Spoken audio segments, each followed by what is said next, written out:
religion, government, or national security.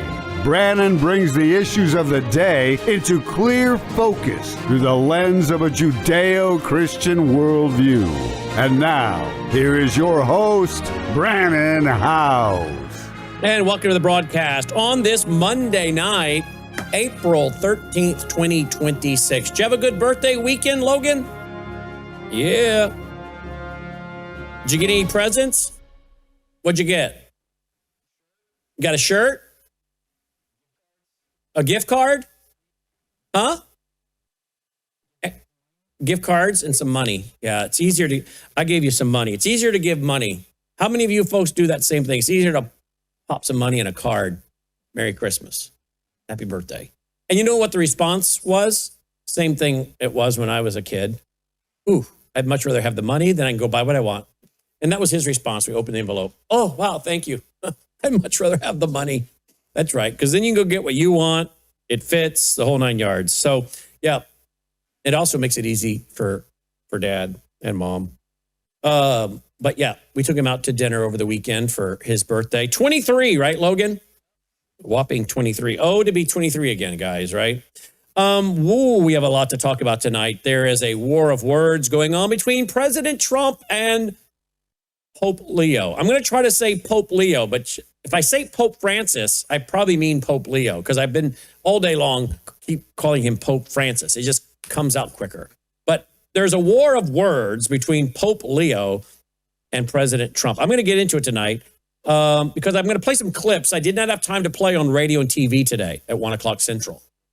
Clips by Trump, clips by Leo, because Leo is running around talking about blessed are the peacemakers. Do you know what that verse means? Blessed are the peacemakers. Do you know what Jesus himself meant when he said that? I will get into that tonight. Am I seeing Dolly in here? Come on up. Say hello, everybody. Come on, Dolly. You want to come up and say hello? Hello, Dolly. No, you can't lick that. That's mine. I have to drink out of that. That's my liquid IV. Blessed are the peacemakers. Do you guys know what that means? Because Leo's running around talking about blessed are the peacemakers. And I don't think he knows what that means. Logan, can you pull up that from Princess Bride where the guy says, look on YouTube, Princess Bride, I don't think you'll know what that word means. Pull that clip up. Let me know you got it. I think that's what we need to play tonight when it comes to Pope Leo. I don't think you'll know what that word means. Peacemakers. I'm going to biblically define it for Pope Leo tonight. What was the word the guy kept using in Princess Bride? Inconceivable. Was that it? There's one little character on Princess Bride who kept saying some word. What word was it? Inconceivable. I think that's what it was. I haven't seen Princess Bride probably 25, 30 years. But man, how those lines stick with you, right? In those movies. And finally, the guy says, I don't think you'll know what that word means. Did you find it, Logan? Oh, he just pulled it up. While he's pulling it up, I will tell you what else we're going to talk about tonight. Hedieh Mirahmadi is going to come on.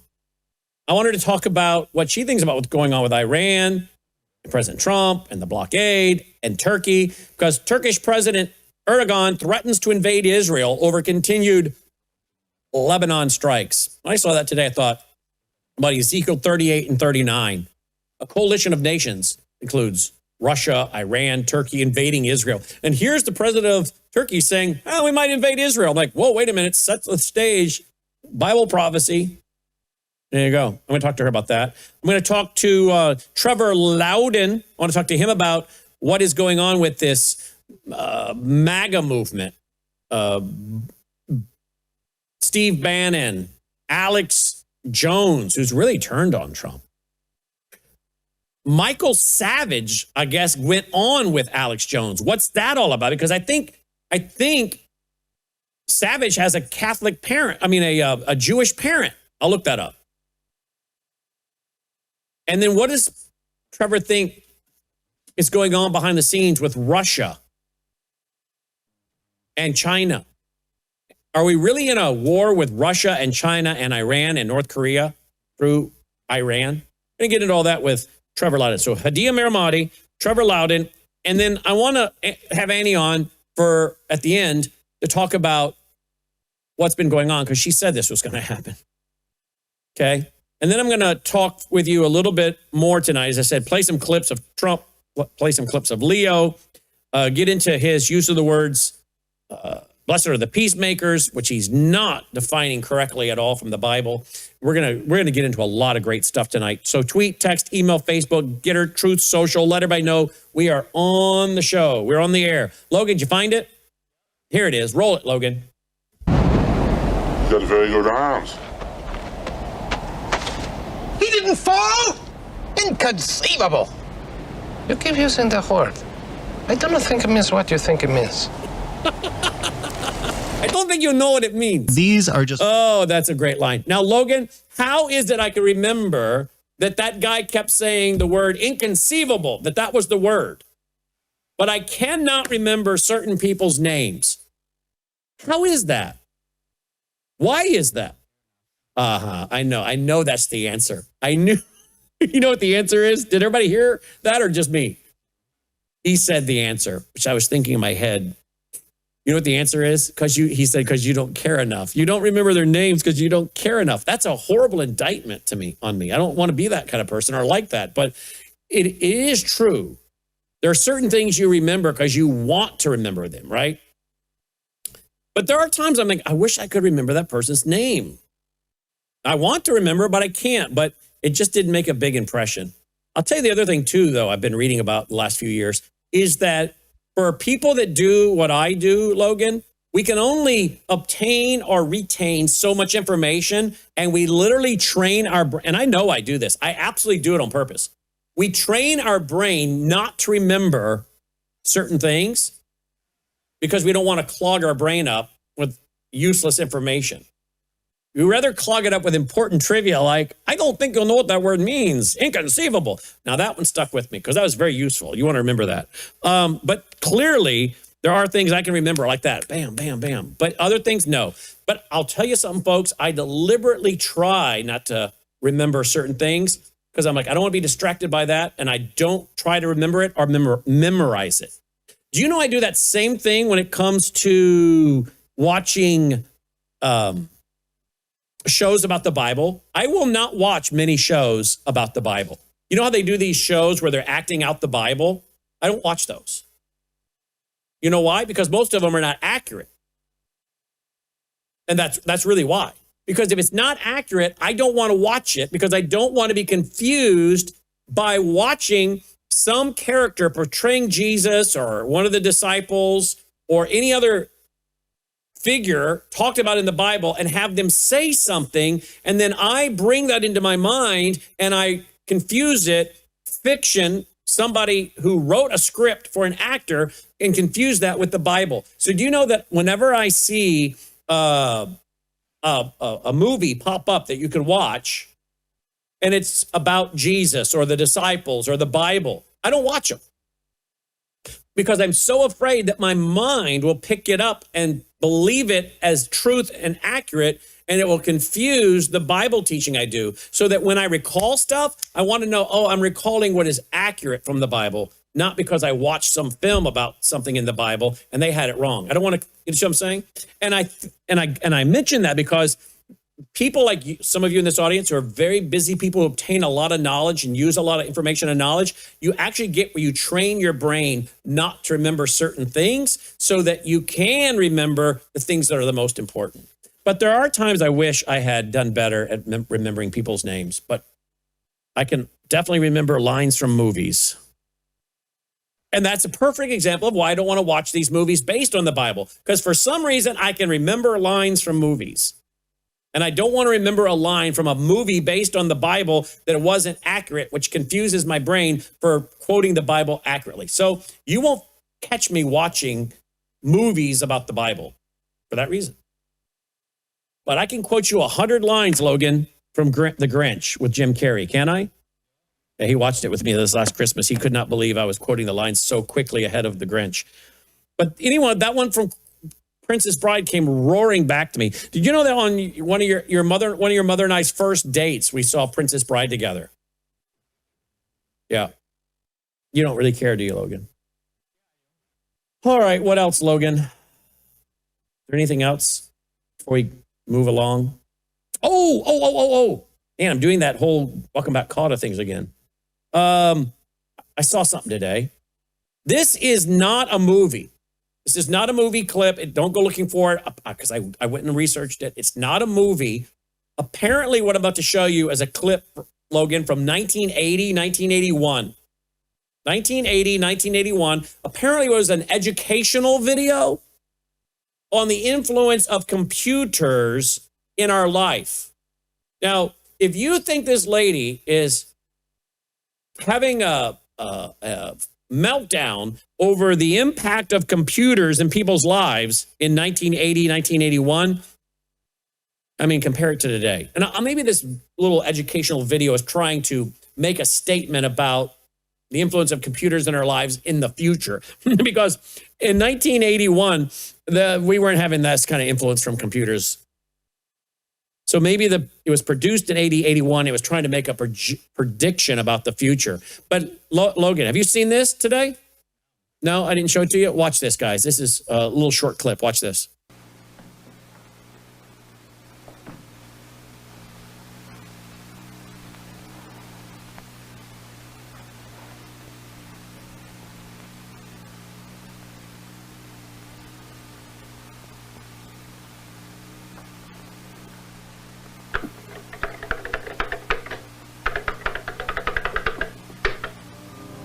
Welcome to Clear Thinking, a program designed to help the user formulate specific ideas and concepts based on user input. The program is basically self-explanatory, but if you have any questions now or during the program, just ask for help. Try to speak clearly in a normal tone of voice, and feel free to say whatever enters your mind. What would you like to discuss? I don't know. I just know I'm upset. Describe in 1 or 2 words what "I'm upset" brings to mind. I'm upset about all this stuff in my house. Can you define stuff in my house? All the computers. So, you're upset about all the computers. Yes. Describe in detail what "upset about all the computers" brings to mind.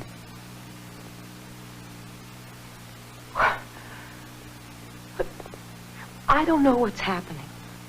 I feel like I am losing control of my family, that I'm not in charge anymore. They don't come to dinner, God knows who they're with, and I'm not used to my husband at home all the time. Describe in detail how. I'm not finished. It scares me. They spend all their time at those things, and I don't know what they're doing or what it's doing to them. So I get strict and parenty, and I'm frustrated. Frustrated is a key word. Would you like to comment? Well, I think I should be doing something, but I don't know what to do. You see, if I could figure out all... Isn't that interesting, Logan? Early 1980s. I know it's like an AI chat bot. Absolutely right. But I think it actually came eventually out of a, in fact, let me look it up. I think it came from an MIT project. An MIT project that ended up having a name. I looked it up today. It ended up having a name very similar to Alexa.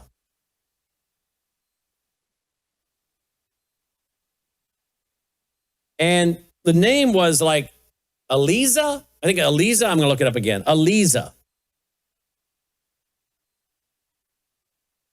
And I think it was an MIT project about technology and where the technology was going. But I found it interesting that Aliza was so close to Alexa. Don't you find that interesting, Logan? Let me look that up real quick. I had it here. I don't know where it went to.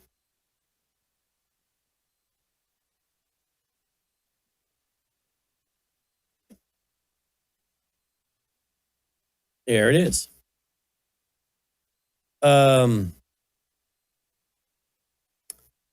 Let's see. There's so many options here. I want to find the right one. Here we go. ELIZA. It's an early natural language processing computer program. Developed from 1964 to 1967 at MIT. Created to explore communication between humans and machines. ELIZA, E-L-I-Z-A, simulated conversations by using a pattern matching and substitution methodology that gave users an illusion of understanding on the part of the program, but gave no response that could be considered really understanding what was being said by either party. Well, you notice, can you explain frustrated? Can you explain stuff? You know, see, right? Is it really having a conversation with you? But I thought that was interesting. ELIZA. A 1964 to 1967 MIT project, a natural language processing computer program, ELIZA. Sounds awfully close to Alexa, doesn't it, Logan? Maybe they based Alexa off that. I have to go look that up. But that's kind of a wild video clip, isn't it? From the early 80s, because it's so much worse than that now, isn't it? All right. Before we get going, worldviewtube.com/sponsors, worldviewtube.com/sponsors. If you appreciate all we're doing here, we appreciate your support. Worldviewtalk.com, your solar generator. I have the Delta Echo 400. Your satellite phones, I have one of those. Your bulletproof backpacks, I have one of those. So many great products over there at worldviewtalk.com. Blankets and even clothing to knock down the EMF, the electromagnetic field. All kinds of great stuff there. Worldviewtalk.com, worldviewtalk.com. Worldview Healthcare to get your antibiotics, to keep those on hand, to be your own urgent care. Swish for Life, that's Numi. That's glutathione to detox your cells. Some studies show it may remove mercury from your brain, helping prevent Alzheimer's, dementia, and Parkinson's. Dollyfood.shop. We now have all 3 dogs on Dolly Food. We didn't put the black schnauzer on it because she's got weird allergies. But we did now. We've got her on it, and she devours it. She loves it. So all 3 of our fur babies are now on dollyfood.shop. Happy Howl. Dollyfood.shop, 100% human grade, all natural. Check it out, folks. Did I get that right? I think it said human grade. Yeah, human grade ingredients, 100%. No artificial preservatives. Complete and balanced for all life stages, Dolly. Your Happy Howl. You can get it at dollyfood.shop. All right. Filter your water. Don't drink poison, chemicals. Filter it out. Gatatana at MelissaHouseGPA.com. Every night for dinner, Melissa makes this for me, and I drink my Gatatana with my meal. Dolly gets half a scoop on her food, on the Happy Howl every morning. Half a scoop. There's a pet product. Bella Grace, you know I take that every day. I've already taken it today. I take that every day with 3 powerful ingredients. Cat's Claw, that's an anti-inflammatory. And we know inflammation's a lot of our problems, right? Then it's got astaxanthin that crosses the brain-blood barrier to take on those free radicals. And then the third is collagen, but not just any collagen. The peptides are cut short so your body can actually dissolve it and heal your gut from leaky gut, like it did mine. My hands don't crack and bleed. My hair growth is amazing. There's a lot of things. I haven't taken a Pepcid since December 2023. A lot to be said about Bella Grace. You'll find it there. So many wonderful things there at worldviewtube.com/sponsors, worldviewtube.com/sponsors. Buy these products, would you please, folks? Because with each purchase, you're also supporting us. So thank you for doing that. Joining me now is Hedieh Mirahmadi. She joins us now from California. Hedieh, welcome back to the broadcast. Thanks for being with us. Thank you so much for having me. Love being with you. Yeah, we love having you on the broadcast. We get great comments. I want to talk about Germany. Almost half of Muslims under 40 prefer Sharia over Constitution, and they hold anti-Semitic prejudices. We'll get to that. But we also have over at worldviewreport.com what everyone's talking about today, of course, and that is Trump. Well, they're talking about Pope Leo and President Trump. We'll get to that. But the blockade. What do you make of what's going on over there with the blockade, President Trump's blockade of the Strait? Well, interestingly enough, Ambassador Dennis Ross, who is no fan of Trump, was praising this blockade and saying that, oh, I wish he would have done it earlier, but it is a brilliant strategic move. And as we've seen from the stock market still being, it didn't crash. We have oil prices kind of staying stable. And then we have all these new customers coming to the United States for oil. So I think it was a great strategic move in terms of where we are in the timeline. And I think it's important, especially for me as an Iranian American, I need to separate our strategic interests as an American as opposed to an Iranian, because I don't think they're exactly aligned. So when you say Iranian, you mean the ones that are over there that want liberty, that want freedom? Yes, and I want liberty for them. So, the greatest desire of my heart is to see the Iranian people free. But sitting here in America as an American who served in the U.S. government, we have to realize that we have great wins on behalf of the United States. And that is, we've pummeled Iran. Of all the regime changes that we've attempted and interventions in the Middle East or even Serbia, remember, the United States attacked Serbia for 72 days and destroyed their civilian infrastructure, and they were Christians. So we did that on behalf of, the Muslim lands for the Bosnians. But here we have pummeled an enemy of the United States for over 4 decades, and we have severely degraded their capabilities. As Trump says, the Navy is, underwater. They have a reduced capacity to attack the United States and the rest of the world. And we're just continuing to degrade their capabilities to threaten the rest of the world. And we really need this wrapped up before the midterms, and definitely way before the 2028, because here as Americans, and especially as American Christians, the greatest threat facing us is the libs coming back into power. Because if that happens, we are the first line of fire, all the hate speech laws and all the things that they want to do to us as Christians. It is really important that Trump's successful in this effort and that the United States is successful. So when you say you have your position as an American, but then as the Iranians, tell me, what are most Iranians over there? The ones that have traditionally loved America, loved President Trump, are they loving President Trump as much right now, or are they very frustrated with him, particularly after saying, hey, stay in the streets, help is on the way, 40,000 dead, and it took forever. Are they frustrated with him, or are some of them, even maybe not as supportive of him anymore? Well, I think they're frustrated that they want him to just level this regime so that they can be free. And I understand that. And I share their sentiment of wanting freedom. But as an American, especially involved in regime change, where we don't do regime change well, and we don't want to be picking their leaders, even though Trump says there's a regime change. We all know there's no regime change. There's a change in leadership, but not a regime change.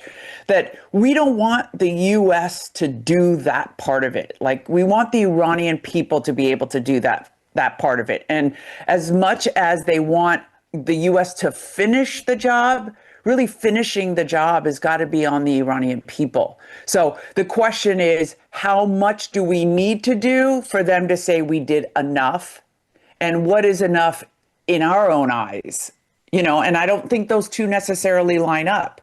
They may want more from us than we are willing to give as Americans, because if we cross a certain threshold, we lose our base here in the United States. All right. So how do you see this ending? If you had to guess right now, how do you see this whole thing ending? Particularly when you have Russia and China backing Iran.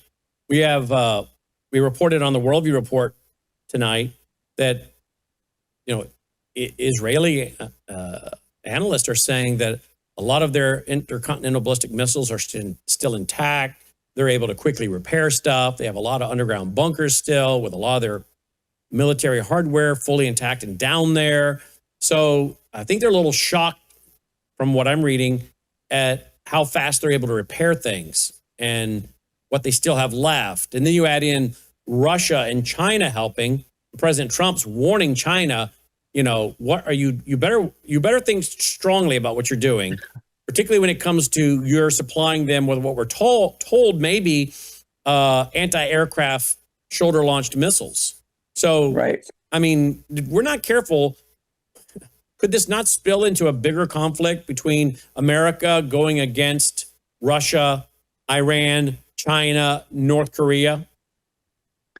Yeah, but I don't think we're done. I don't think President Trump is done. I think the naval blockade is another step. I know you talked about on your show about restarting the clock. I think that's a really interesting theory. Does this count? Have we reset the 60-day clock for war before he has to go to Congress? I think that's a really interesting dynamic, that maybe this is just a pause so that he can restart the clock. But I think ideally we'd like to see him, and Israel finish off the military capabilities as much as possible. And then that, whether it's Crown Prince Reza Pahlavi or the forces inside the country, I'd like to believe it's going to be his forces that conduct the final step of this revolution, and that revolution belongs to the people. I am going to say something that I think is probably very unpopular. Every time I say it to an Iranian, they get very mad at me, but I'd like to see him go in there sooner rather than later. I mean, there's Iraqi militia going over, there's Kurdish militia, there's Afghans going over. Like, I don't understand why he can't build a team and go over as well. You're talking talking about Prince Pahlavi. You think he should get over there? I think he should.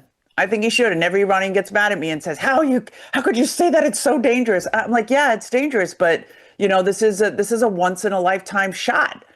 If he goes, because, we talked about this when Trump praised Ahmed Ashara, that's because he's a gangster, and he went in there and he took control from Assad, which everybody thought was impossible. So I think Pahlavi needs a show of strength. So in other words, President Trump might actually see Pahlavi going over there, getting on the ground as, whoa, this guy is gutsy. Maybe we should back this guy. You think exactly. Get some street cred, if you will, with President Trump, maybe some other leaders as well. How about the IDF? Benjamin Netanyahu seems to really like him. Can the IDF not provide security for him and help him get back in there and be secure?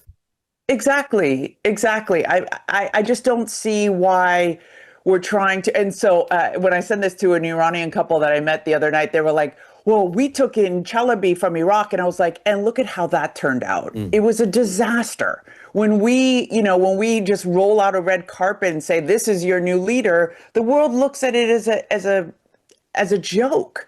He has to do this as at least publicly, as if he did it himself. Now, the IDF can support him, Mossad can protect him on the ground, but I think he just needs to show the courage and the bravery to just start this revolution. Let's switch to your state, California. I mean, we're seeing Islam growing everywhere. And we have an article over at the Rare Foundation talking about the fact that they're building mosques left and right over there. I guess they have one particularly coming right into your backyard. As I pull up the article, get started on that, would you please? Yes, so I'm very familiar with this mosque. If Moslem al-Siddiqui sees my face at this place, I think he's going to faint. He and I have been fighting for 30 years. It was actually this mosque, Islamic Society of Orange County, that had a congregant burn himself to death on their front steps because they have refused to allow him to pray in that mosque. So Moslem al-Siddiqui has been running this as his own kingdom for decades. And now I just learned, and I learned it from Amy as well, that this project is expanding. They own 5+ acres and they're planning to build a little compound. So I have been on the phone and emailing people, not only in my state, but other beneficial resources that have tackled this issue in other states, and putting a team together to see what we could do to intervene. I've been in contact with the Planning Commission. There are no formal plans as of yet, but we're going to be on top of it. Okay, good. Let's switch over to what's going on with Germany. We have a poll that we've highlighted over at worldviewreport.com and linked to it over at Jihad Watch. Germany, almost half of Muslims under 40 prefer Sharia, that's Islamic law for any new people, over the Constitution. And they hold anti-Semitic prejudices. Well, of course they do. I mean, if they're for Sharia, then that means they're obviously schooled enough in Islam to also then be told about how horrible the Jews are. Right. Germany now, about half the Muslims under 40 prefer Sharia, Islamic law. You know, I've tried to be gracious with Germany because, you know, the people there now are not responsible for what their past leaders did when it comes to the Third Reich. But I never have personally felt like the government of Germany ever did enough to atone for what their homeland, their people did to the Jews. And I know they had to fight and fight and fight in court to get back a lot of stuff that was taken from the Jews. And I think some of that's still going on. And I almost have to wonder at what point this isn't part of God's judgment continuing onto nations like Germany. I'll bless those who bless you. I'll curse those who curse you.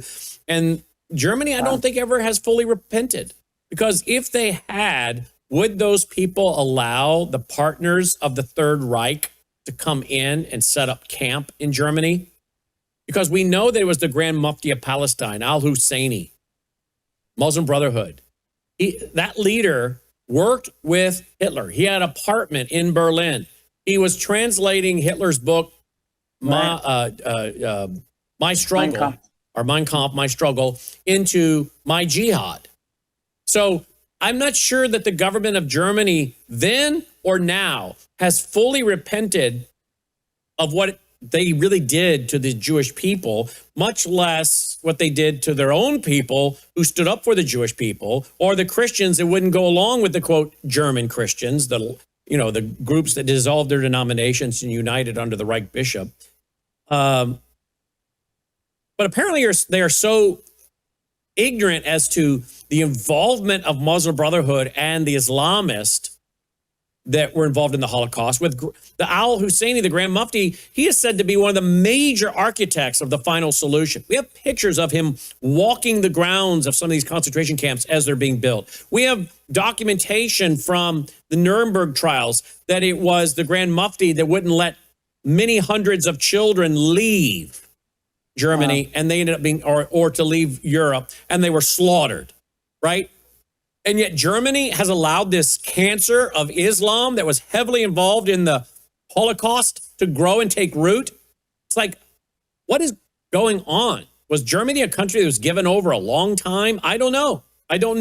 But even as a kid, I'm telling you, even as a child, I always, and I hate to say this, looked down on the nation of Germany, because I, even as a child, felt they had never made full restitution for what they did. And now I think we're seeing it, that they don't seem to understand the worldviews, the ideas, the consequences, the history. I mean, if there was ever a country that would stand up and say, we are not going down this road again, it would be Germany. But no, they've allowed not only anti-Semitism to grow, they've allowed Islam to grow. What are your thoughts?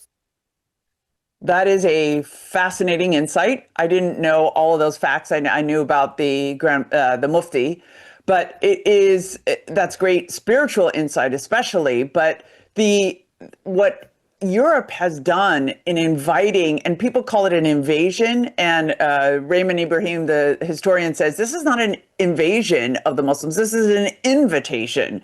So we're seeing it throughout Europe. I wonder if that poll was conducted in France or England, if it would be any different, or any different here in the United States. Because the problem has been that we have not stepped in front of the Brotherhood operations in the West. And they have basically taken over the majority of mosques and the national organizations, and they stifle any dissent. So reformers or moderates or secular Muslims that have tried to just stay out of this fight have been co-opted into it, and their children are being taught in these mosques.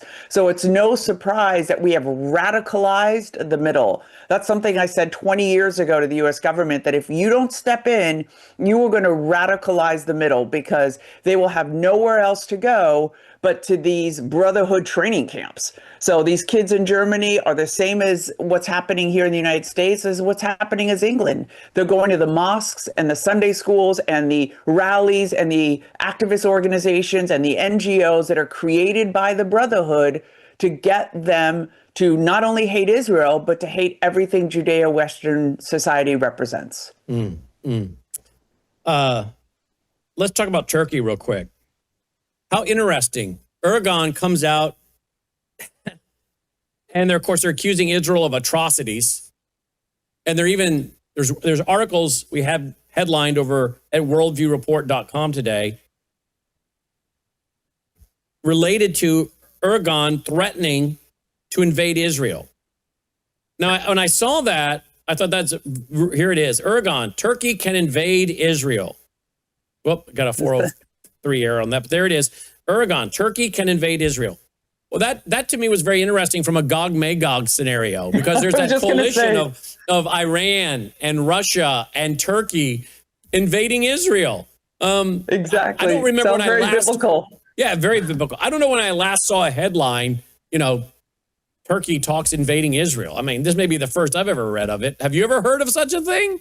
No, absolutely wild. And the saddest thing is that up until Erdogan's rise to power in Turkey, they were secular. They were much more, they had much more affinity to the West. I used to tell people when I was a Muslim and I was covered, going through the airport in Turkey was a miserable experience because they were so secular, they hated the head cover. Now you go into Turkey, if you're not covered, they hate you. And so it's been this dramatic flip in the climate and sentiment towards Islamism and towards this radicalization in Turkey that I don't think we could have predicted 20 years ago. And so it's no surprise that they think they have the power and the might. I think Turkey may be the sleeping giant in all of these politics. Right now, we're so focused on the Gulf and Iran, but once the threat of Iran is diminished, and I believe we will diminish it, we should be afraid of the rise of Turkey and what they could represent to global politics. Yeah, well, isn't that interesting? So we're all talking about Iran, but we haven't stopped talking about Turkey. You and I, Anni Cyrus, others, we haven't stopped talking about Turkey. Right. But most have, and most aren't paying attention. When you get done dealing with Iran, if you can get this under control, you may find yourself all of a sudden having to deal with Turkey, right? I mean, yes. This is like whack-a-mole. Is this ever going to end for the American people? Or does at some point Trump loses and the next guy that comes in surrenders to Islam virtually? And that's the fate that we cannot tolerate, Brandon. I mean, that's what scares me the most as an American is if we lose control of the government and 2028 goes back to the Democrats, we're in big trouble. We're in big trouble. And this will be a frightening chain of events between hate speech laws and the weaponization of the FBI all over again. It'll be devastating. And we could see a massive rise of Islam in the United States. It would be frightening. Yeah, that is absolutely my concern. And that we'll be regulated as to what we can say, cannot say about Islam, persecuted, prosecuted, as you said, under hate crime laws. Trump's not perfect. I'm not perfect. I don't agree with some of the things he's done. I do agree with a lot of the things he's done. I wish he would, however, get our national policy, our domestic policy, as I keep saying, in line with our foreign policy. We're fighting them over there, but we're just rolling out the red carpet for them here. And it just really frustrates me because after Trump is gone, this cancer of Islam is going to keep spreading. And I don't know that anyone is going to really stand up to him. I don't know. Maybe Governor DeSantis would. He seems to be doing it in Florida to a degree. Maybe he would, maybe he wouldn't. I don't know. And I want to, if we could talk about DeSantis's new law. I pointed it out to a number of people really clever. Okay, so what he did is, so we have the American law for American courts, which is no parallel legal systems allowed in the U.S. courts.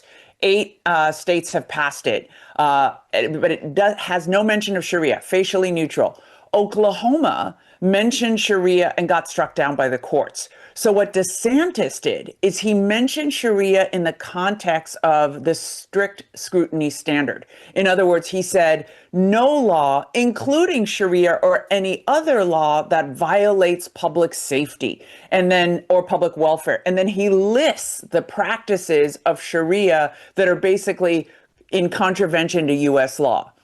And so what he did was he cleverly took the precedence of what happened in Oklahoma together with the success of ALAC and said, okay, I'm going to point to Sharia, but I'm going to use a strict scrutiny standard and point out the public safety harm of implementing Sharia law in the state of Florida. It's brilliant. If it works, if it lasts, if the courts don't strike it down, I think it'll be a great new precedence for other states to implement as well. Well, let's talk about that.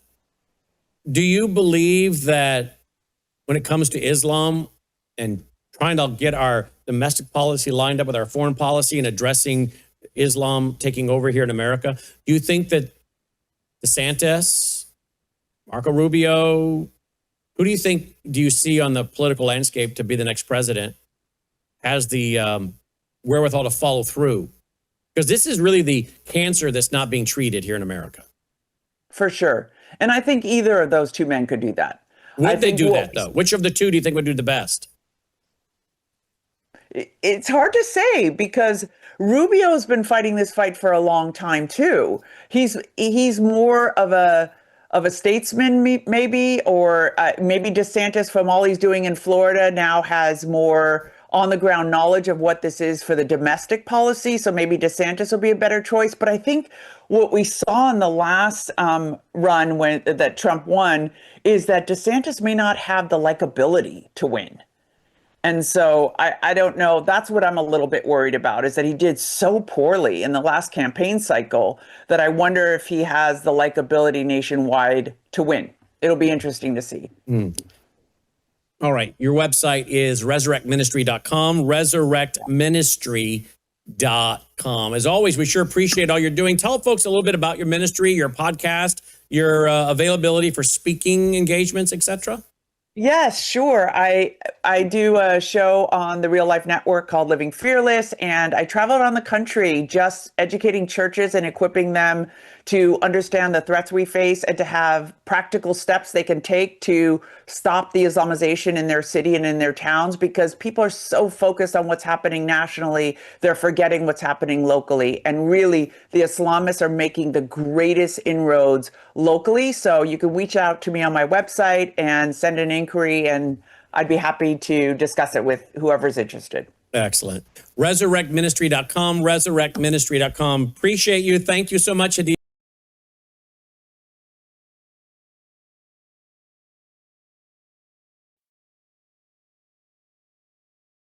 China is in on our power grid. That is a matter of proven fact. If you want to have communications with your loved ones, your family, your children, maybe your spouse travels, maybe you have a child away at college, you want communication should the grid go down. That's why you need a satellite phone, worldviewtalk.com. But look what else they have. They also have solar generators. I have one of their solar generators. I have the Delta Echo 400, a solar generator. So I can, of course, charge my satellite phone. I can run my coffee pot. I can run my whole house if I want to. All the details are there at worldviewtalk.com, or use that number, 1-866-738-3224. They have very friendly operators that will explain to you their products, but you can explain to them what it is you're desiring to acquire. How much electricity are you wanting to generate with this solar generator? Well, they'll tell you what size you need. worldviewtalk.com or 1-866-738-3224. Joining me now is Trevor Loudon. Trevor, welcome back to the broadcast. Thank you for being with us tonight. Always a pleasure, Brandon. Thanks for having me. Greetings to the audience. Thank you. Let's get right into it. I want to talk about the elections in Hungary. I want to talk about the coalition of the Tucker Carlson, Candace Owens, Steve Bannon, Alex Jones crowd, the implications when it comes to that, particularly where they seem to be following, in many regards, some of the ideology of Alexander Dugin, known as Putin's brain. Of course, we have Alexander Dugin on video saying people should be listening to Tucker Carlson and Alex Jones and Candace Owens, et cetera, et cetera. Let's start right there, and then we'll get into what's going on with Iran and China and Russia, et cetera.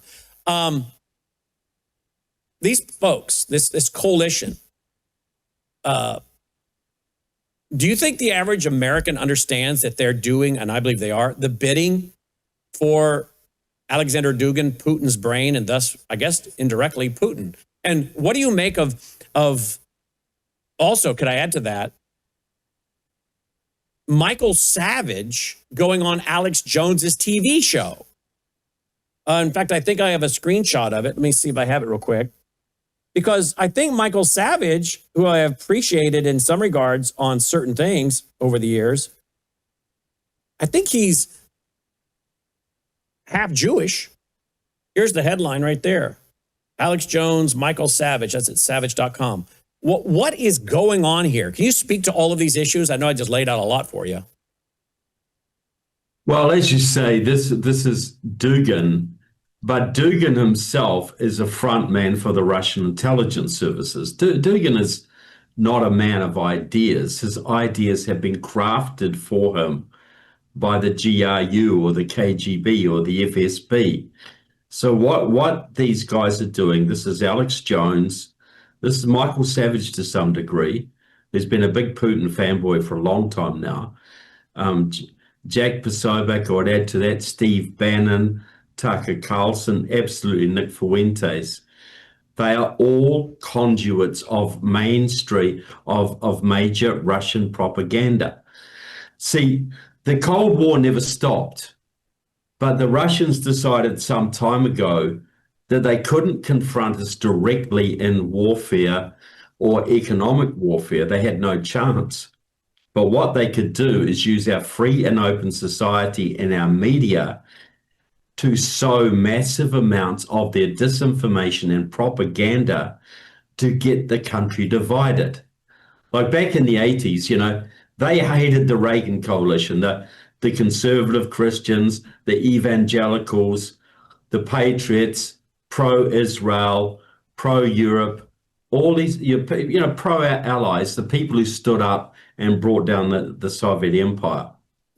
So they knew to defeat America and destroy America, and their goal is to destroy us and kill us, not to outcompete us. They would have to sow massive dissent in our country, get the country hating itself, get us confused, get us demoralized, get us on the verge of civil war. And Alexander Dugin openly talks about civil war in the United States, of amplifying the poles, the different poles of society. So, for instance, the Russians, when Black Lives Matter was on, which was a Chinese operation, the Russians would post anti-Black Lives Matter material and pro-Black Lives Matter material. They would have white supremacists from Texas going to the same conferences in Moscow as black radicals, because the goal was polarization and the destruction of America from within. That's the only way they can take us down. And Tucker Carlson, Nick Fuentes, and Steve Bannon are all acolytes to some degree of Alexander Dugin, which makes them extensions of the Russian intelligence services, whether they understand it fully or not, which makes them agents of destruction in their own country. And all should be investigated for this, in my opinion. Let's go to Michael Savage. Why do you see Michael Savage, who's been very strong on borders, language, culture? He's kind of popularized that theme a long time ago. He was flying, according to pictures we've seen and things he's discussed, on Air Force One during the first Trump administration. There's pictures of him inside the Oval Office, I think, during the first administration. He seemed to be I know that President Trump, candidate Trump, was going on his broadcast when he was running for president the first time. Now I've actually heard Mr. Savage talk about, basically he's on the outside and showing some frustration about what's going on with Iran in the Middle East. Now, he comes from, I think Mr. Savage is half Jewish, if I'm not mistaken. I think one of his parents was a Russian Jew, right? I know he's got some Jewish background. Yeah, Right. I know. I'll look the it up real actual quick. I think half one of his parents is Jewish. What is going on with Michael Savage? Why would we see Michael Savage lining up now with Alex Jones? What does that tell you? Look, have you had concerns with Michael Savage prior to this? Yeah, for some time. Look, Michael Savage, like many of the conservative activists, are good on many issues. They're great on the borders. They're great on confronting China. But they've all brought the Russian propaganda that Putin is a Christian, that Putin's going to save us from the Muslim hordes and George Soros. All this is complete disinformation. Soros has always worked with the Russians. It was the Soviets and Russians who drove the Muslims into Europe deliberately, and their agents in Europe let them in. So, but there's been a massive propaganda narrative since the mid-1990s, targeting American Christians and conservatives. Putin's a Christian. He believes in traditional family values. He's going to stand up against the radical gays and the wokeness. He's going to protect us from George Soros and the Muslims. And he bought that. Michael Savage bought the idea that Putin was an anti-communist and a conservative Christian and a social conservative. All complete lies, 100% propaganda. But Michael Savage bought it. So this wasn't, and so did Tucker Carlson, so did Steve Bannon, so did Jack Posobiec, so did Candace Owens, so did Nick Fuentes. And this sort of wasn't quite so much of an issue until the Ukraine war started, and you started to see a division in America between those who wanted to support Ukraine and those who wanted to support Russia. And all of them lined up on the Russian side, every single one of them, because they believed the narrative and at least some of them were co-opted by the Russians. So that's one of the main divisions in America today. We've got a division over Israel, we've got a division over Ukraine, we've got divisions over borders, we've got divisions over lots of issues, and the Russians are behind all of it and pumping it up, especially the rise of anti-Semitism in the country. That's all a Russian propaganda psyop, and these guys are bought into it. These guys are actively promoting it. Yeah, and I just looked up that Michael Savage's father was reportedly a Russian Jewish immigrant. And I've heard him speak over the years so fondly of his father and his father's incredible accomplishments in America. I don't think he became a wealthy man by any stretch of the imagination, but worked very, very hard to provide for his family. And Michael Savage speaks very highly of his father and of his whole family, for that matter. So why I just look. I'm a little bothered, to be honest with you, that Michael Savage would give credibility to someone like Alex Jones and some of these guys who I think are peddling, in my opinion, anti-Semitism. I mean, would you not agree with that? Oh, 100%.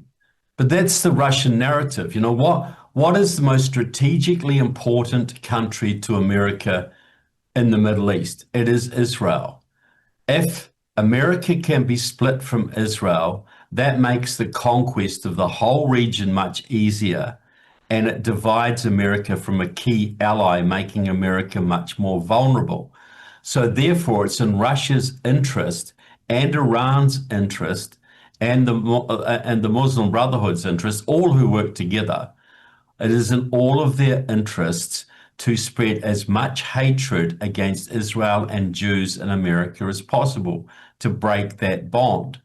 You know, we know that we've seen this, coming from these pro-Russian people. They have all been pushing AIPAC runs America. You know, Israel is slaughtering innocent people. Israel persecutes Christians.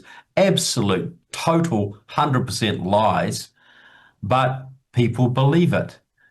And so this is a Russian side. We got to put the blame right where it lies, Russia and its conduits. If Russia wanted to take America down, this is the only way they can do it, by using our own media and our own free society against us.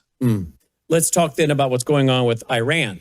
We're getting word, of course, that ongoing that China is standing behind Iran.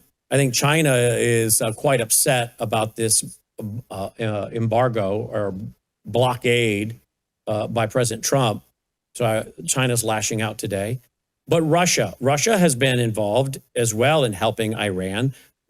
Yeah. And I asked Gordon Chang, I said, is America involved in a proxy war with China through Iran? He said, well, China sees himself as involved in a proxy war with us through 100%. Iran. How heavily involved is Russia in this? And what do you see, where do you think this is going? And what do you see as potential dangers here?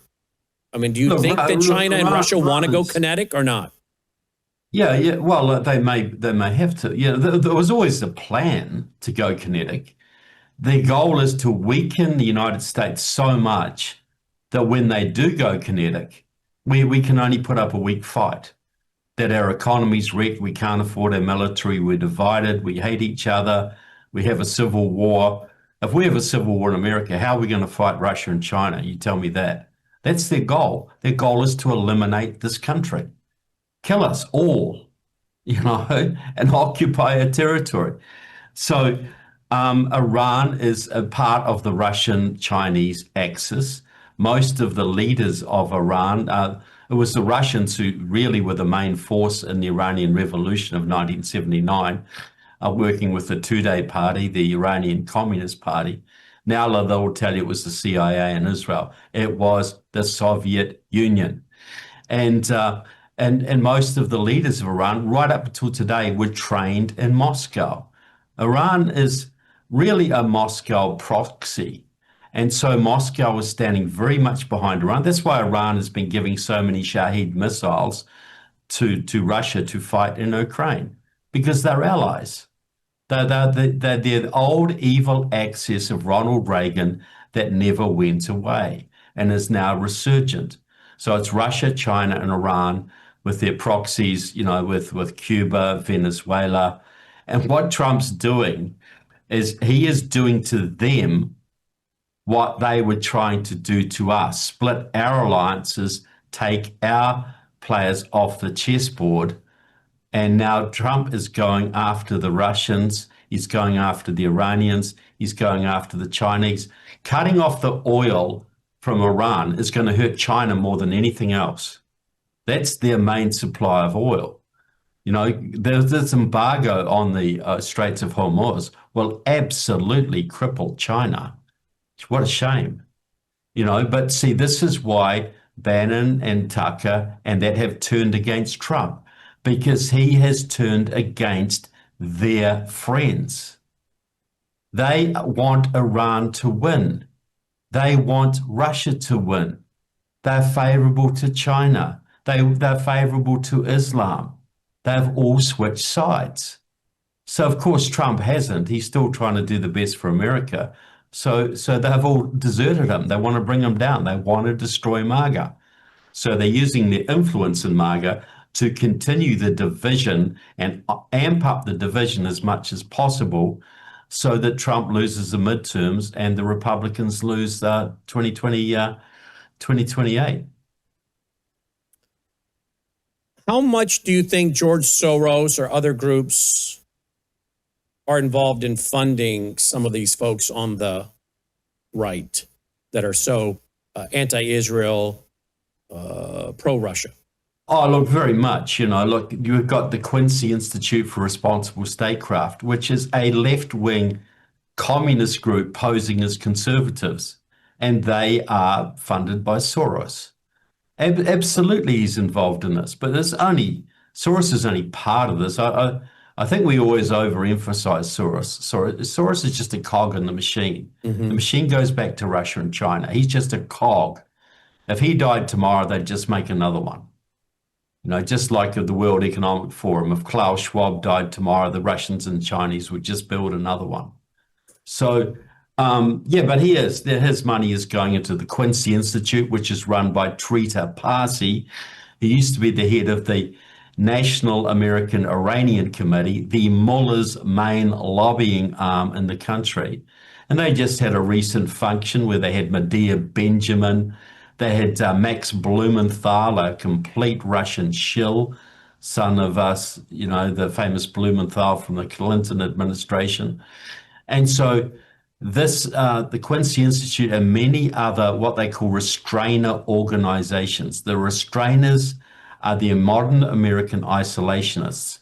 And just like the isolationists before World War II basically worked for our enemies, the Nazis, the isolationists today are taking direction from Russia and Iran and China. They're not pro-American. They are pro-our enemies. Here's a headline. Very plain to say that. Here's a headline today. Trump warns China of big problems over Iran weapons as Xi Jinping summit nears. If China doesn't, he's concerned about what they're going to do as far as supplies. President Trump warned China it would face big problems if it supplies air defense systems to Tehran as Iran remains locked in a conflict with the United States and Israel. Quote, if China does that, China is going to have big problems, okay? End quote, Trump told reporters Saturday. The warning comes as U.S. intelligence assessments indicate China may be preparing to supply or already could have moved to supply shoulder-fired air defense systems to Iran, according to multiple news outlets reporting on intelligence assessments, though officials caution the information is not definitive and there's no evidence the weapons have been used against U.S. or Israeli forces. Trump's warning comes ahead of high-stake meetings with the Chinese President Xi Jinping, with the two leaders expected to hold a summit in Beijing in May after it was postponed due to the ongoing conflict. I don't know why Trump's going to China. I don't know why they don't find a neutral site somewhere else. I don't like that from a national security standpoint, but I guess he can do obviously what he wants. But what do you make of this? Well, look, China is backing Iran. China's survival depends on Iranian oil. You think they just saw Trump basically take their Venezuelan oil away. So now he's going to take the Iranian oil away. That's the implosion of your economy. Their survival is at stake here. Of course, they are backing Iran with weapons, and I believe troops as well. The Russians are in the same position. They are supplying intelligence to Iran, which they are then using against American forces.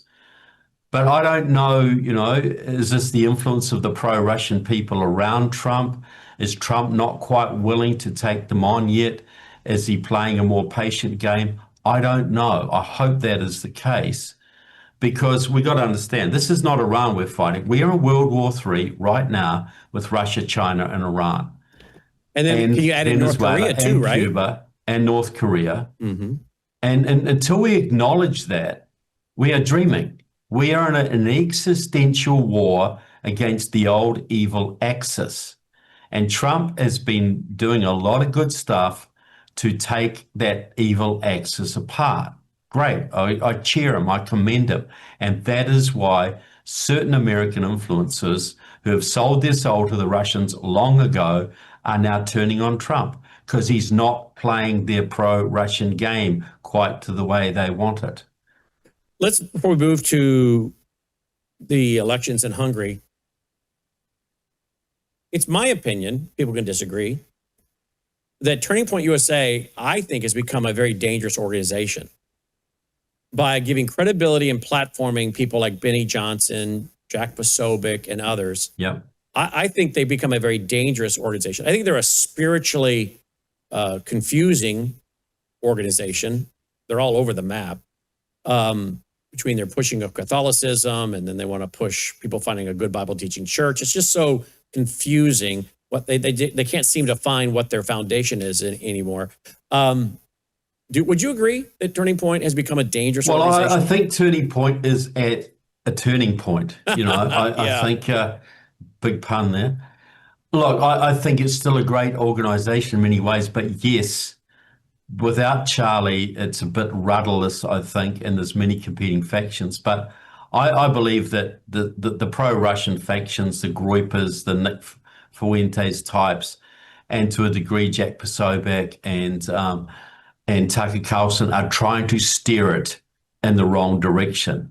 And I hope that Erica Kirk and some of the people around her. It was interesting, one of the top guys in Turning Point, Tyler, forgotten his last name, was at the meeting of sanctioned Russian members of parliament who were just hosted in Washington by Anna Paulina Luna, the Republican from Florida, who has never met a Russian she doesn't love.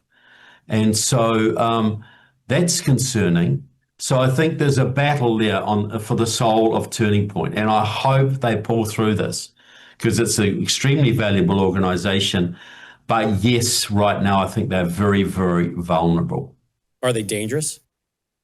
Well, I don't think so right now, but they could potentially come that way if the Groypers and their little satanic minions take over the organization. But Absolutely. aren't they actually giving some of those groups some credibility by giving them a platform, letting them speak, continuing? Well, yeah, there are people at Turning Point events that I wouldn't let anywhere near my children, that's for sure.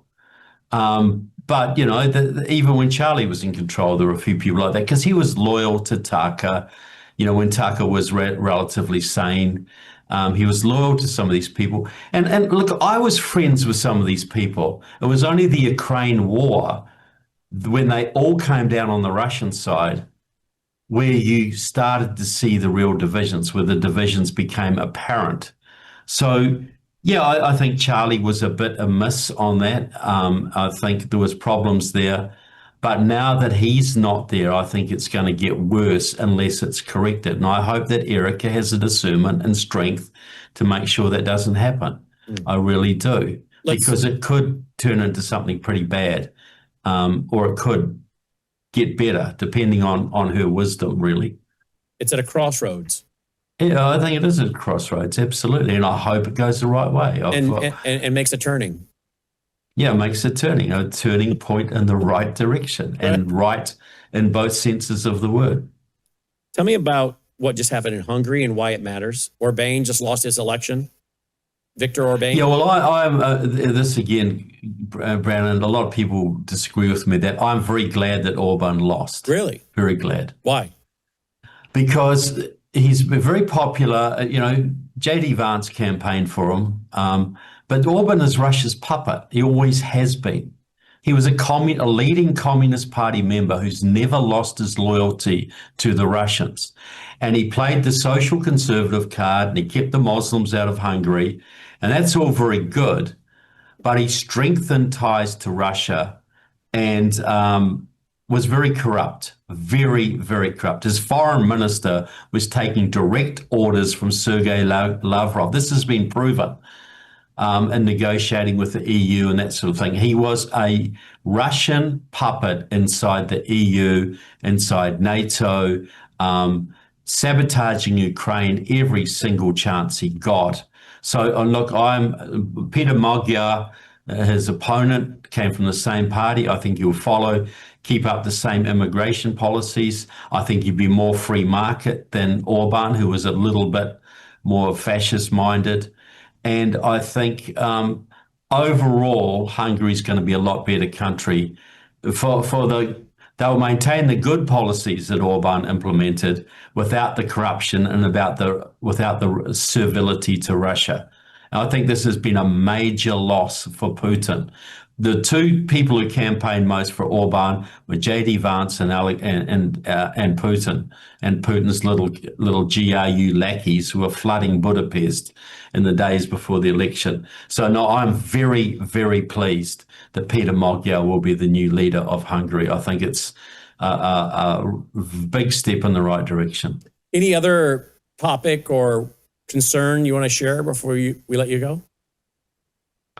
Well, there's other issues out there, Brandon, but I think, you know, the whole nation is at a turning point right now. And I think if President Trump can shake off the influences of the Tucker Carlsons and those people who have corrupted his government and sent him in the wrong direction sometimes, and carry on with a bit more guidance from Marco Rubio, continue the hard line against Cuba and Venezuela and Iran, we could see a world, and this is always my dream, finish Reagan's vision, end the evil empire in our time, regime change in Russia, regime change in China, regime change in North Korea and Cuba and Venezuela and Iran. Wouldn't that be a better world to hand to our kids, Brandon? Indeed, it would be.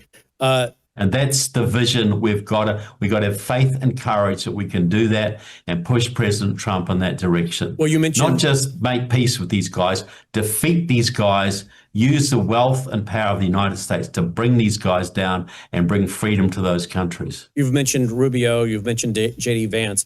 Is there someone that you would like to see receive the Republican nomination other than Rubio or JD? And out of those two, I don't trust JD Vance at all. Sorry, just no. Look, JD Vance was campaigning for a Russian agent over there. JD Vance is very much tied to Curtis Yarvin, who's basically America's Dugin. JD Vance is a big part of the problem. So look, Marco Rubio I like in many ways in foreign policy. I think the only three real contenders right now, Marco, I don't think JD Vance is going to be the nominee, put it that way. Trump's not going to do it, especially in the way he's going now. I think JD Vance, Ron DeSantis would be the other contender, and the outside possibility may be Ted Cruz. All of those three I would prefer over JD Vance. Yeah, well, JD Cruz, country mile. Ted Cruz could not win. There's no way. Well, that's quite possible. Maybe Ron DeSantis couldn't win either. Maybe not, but I think he would have a better chance than Ted Cruz. Ted Cruz is I'm just saying as an outside chance. Those three. And I know he's looking at it, but the two contenders are Ron DeSantis and Marco Rubio. Those are probably your two strongest candidates. I'm not saying I'm endorsing one or the other. I'm just saying those are your two strongest, I believe. I think, a Rubio DeSantis ticket or DeSantis Rubio, something like that would be a pretty strong ticket, I think. Mm-hmm. And well, it's going to come down to the economy. Ted Cruz is the nominated Attorney General. I think it's going to come down to the economy. In the end, it's going to come down to the checkbook.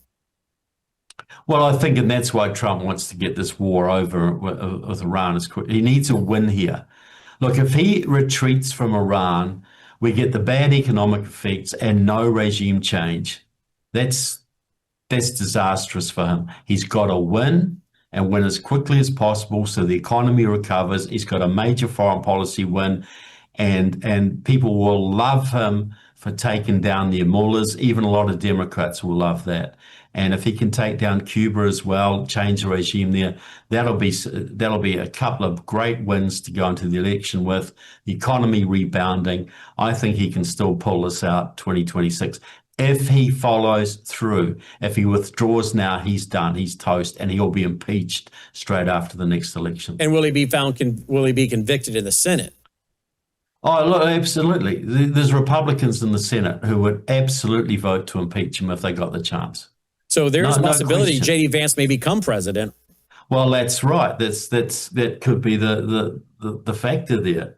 And the question is, who does he make his VP? Tucker Carlson. Oh, Candace Owens. Look. I don't want to. I want President Trump to finish his term strongly. I want him to go down as the man who ended the evil empire. I want him to go down in history as the greatest president of since the revolution, since Abraham Lincoln anyway. Trevor Loudon. I want him to eclipse Reagan. TrevorLoudon.com, TrevorLoudon.com, all his books, all his articles, so much is there. TrevorLoudon.com. As always, Trevor, great visiting with you. Thank you, my friend, for making time for us tonight. Always a pleasure. Thank you, Brandon. And great thank you to the audience and those who continue to support you. And you as well at TrevorLoudon.com. Thank you, Trevor. Great interview as always, folks. All right, we'll be right back after this short break. Consumers often ask, what should I expect when I take the Bella Grace elixir? And the answer's varied. It really depends on what your health and wellness needs are. I would consider this as your foundational core product for a whole range of health and wellness issues. Let me give you a few examples. If you're a little bit older and you have some joint health issues, some problems with mobility and discomfort, the elixir is going to be your best friend. If you have some skin health issues, wrinkles, hydration, aging, all of those elements are going to be benefited from the elixir, including age spots. Now, if you're in a younger demographic, maybe visual health is where you need some assistance. Eye fatigue, dry eyes, all of those are going to be benefited by the elixir. It's a core product because it benefits so many.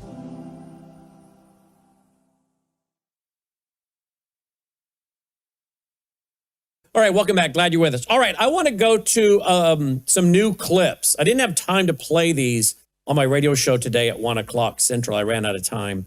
But I want to play some clips for you today in relation to this whole Trump controversy.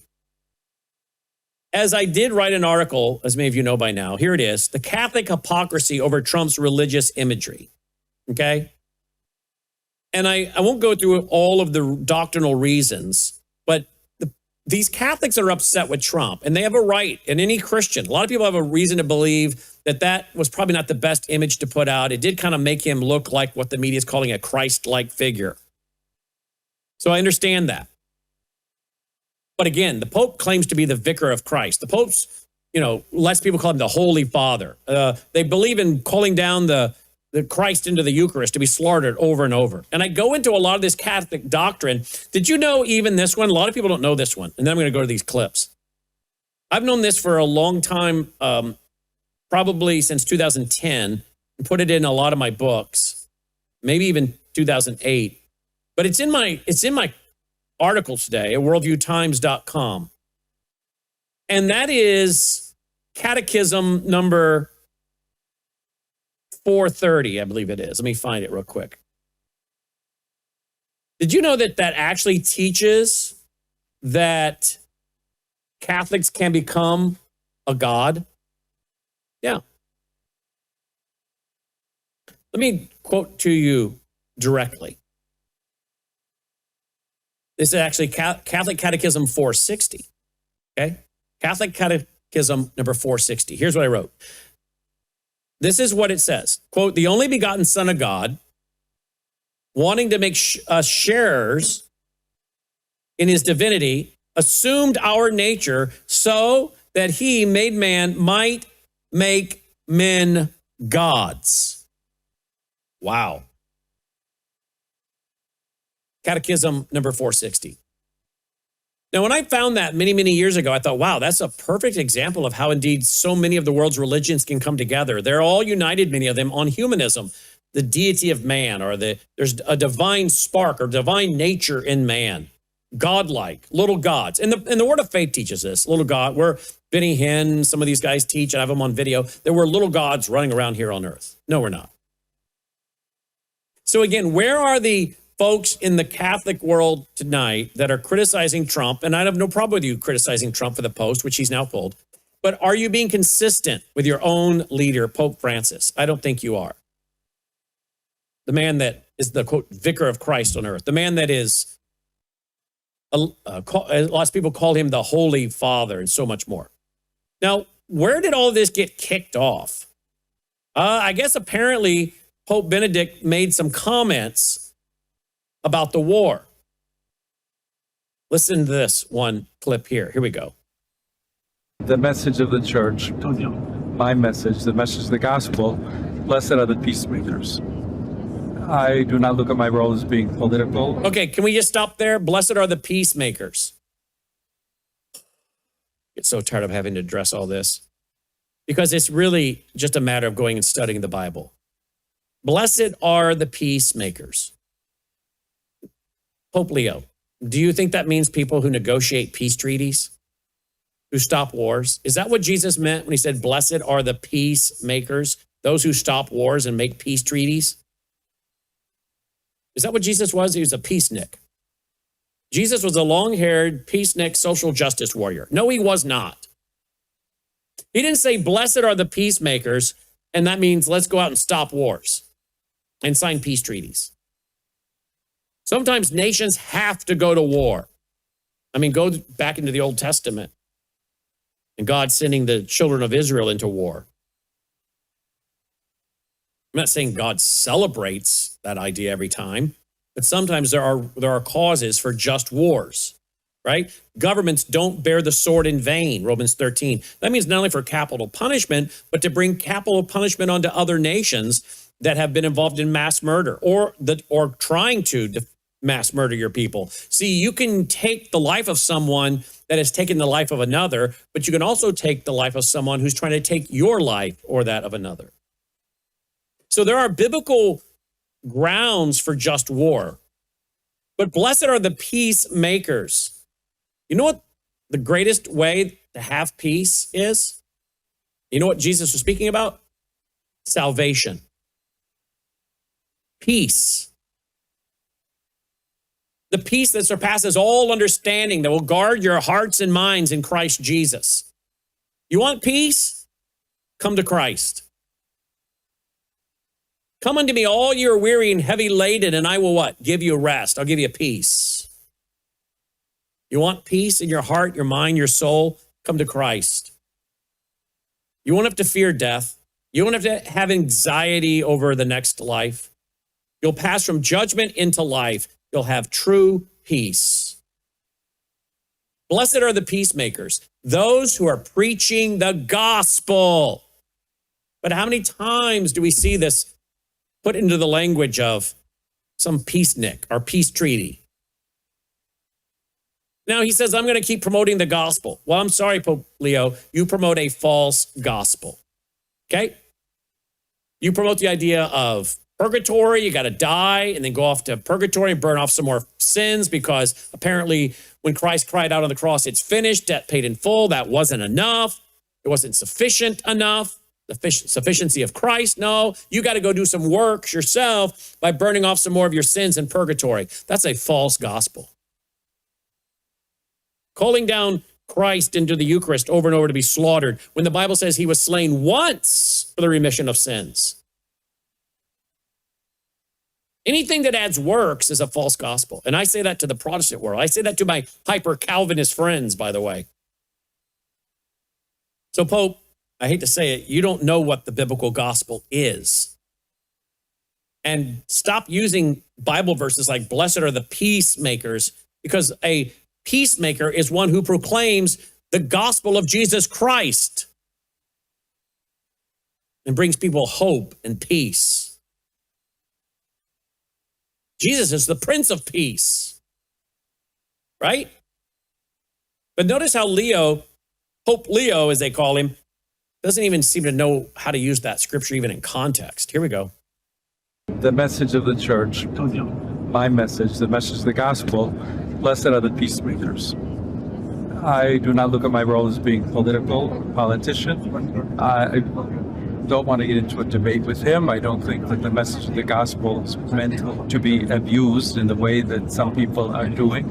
And I will continue to speak out loudly against war, looking to promote peace, promoting dialogue and multilateral relationships among the states, to look for just solutions to problems. Too many people are suffering in the world today. Too many innocent people are being killed. And I think someone has to stand up and say, there's a better way to do this. The message of the church. Well, there you go. So that's one clip. Let me give you another one, because this little tit for tat kept going back and forth. All right, here we go. In English, I would simply say, once again, what I said in the Urbi et Orbi message on Sunday, asking all people of goodwill to search always for peace and not violence, to reject war, especially a war which many people have said is an unjust war, which is continuing to escalate, and which is not resolving anything. In fact, we have a worldwide economic crisis, energy crisis, situation in the Middle East of great instability, which is only provoking more hatred throughout the world. So come back to the table, let's talk, let's look for solutions in a peaceful way, and let's remember especially the innocent, children, the elderly, the sick, so many people who have already become or will become victims of this continued warfare. To remind all that attacks on civilian infrastructure is against international law, but that it is also a sign of the hatred, the division, the destruction that the human being is capable of. And we all want to work for peace. People want peace. I would invite the citizens of all the countries involved to contact the authorities, political leaders, congressmen, to ask them, tell them to work for peace and to reject war. Okay. Well, Islam. Are you going to call on Islam to reject war and terrorism? I'm going to deal with it with Anni Cyrus tonight. But apparently, the Vatican has now installed a Muslim prayer room inside its apostolic library. The Vatican has apparently installed a Muslim prayer room inside its apostolic library.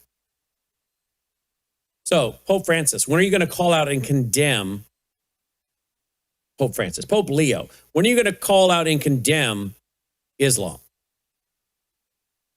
And some of the people that are making war clearly are the Islamists. And Israel keeps responding to the wars that the Islamists are starting. I mean, again, he really wants to talk a lot about peace. The Bible is very clear. Blessed are the peacemakers, for they shall be called the children of God. People that preach the biblical gospel. That's not what Pope Leo is doing.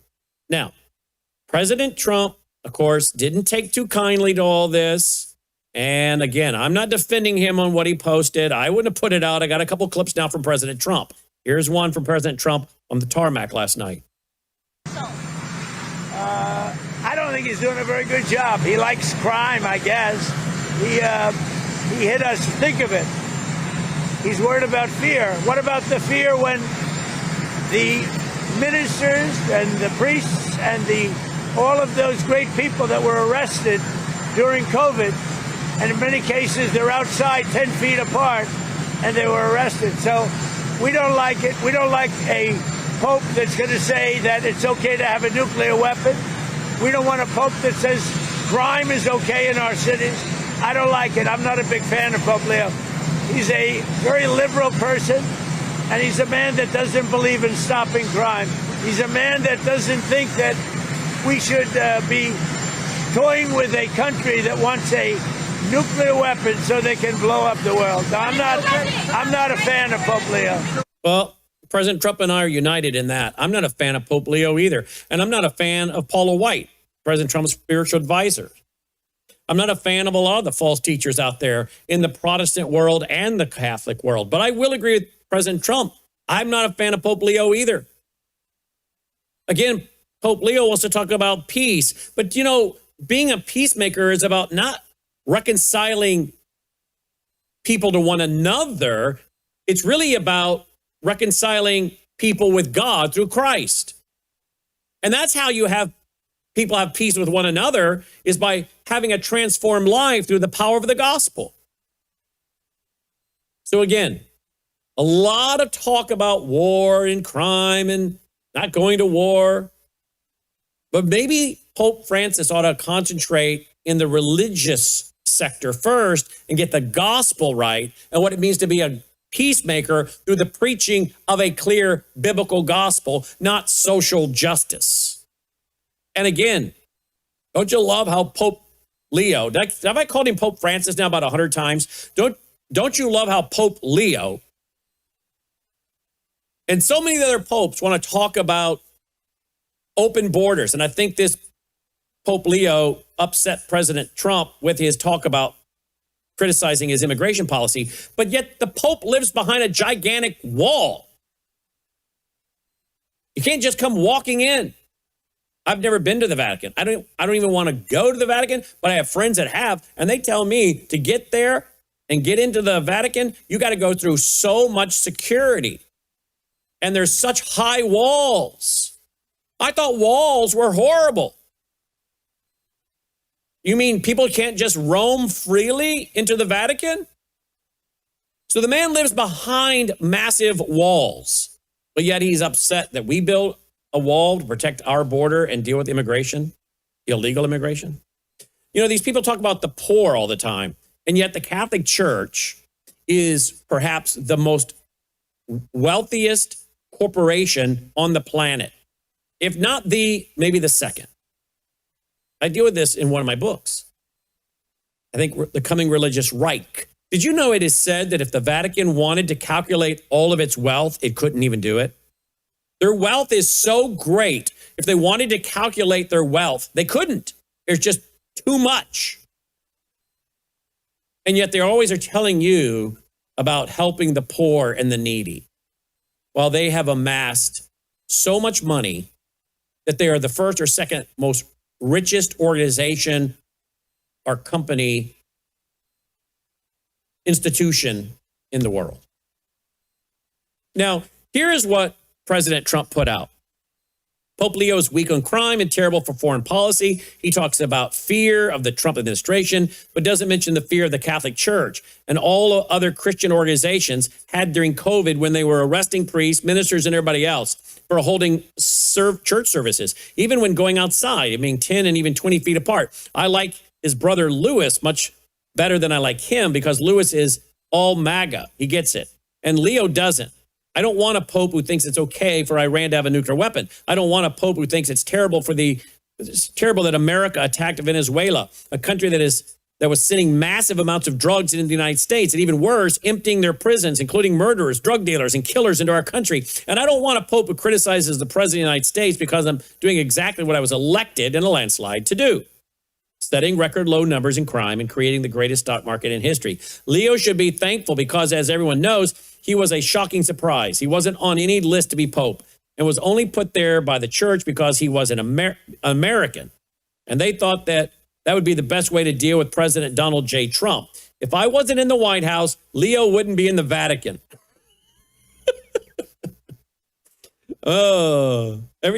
Everything comes back to Trump did it.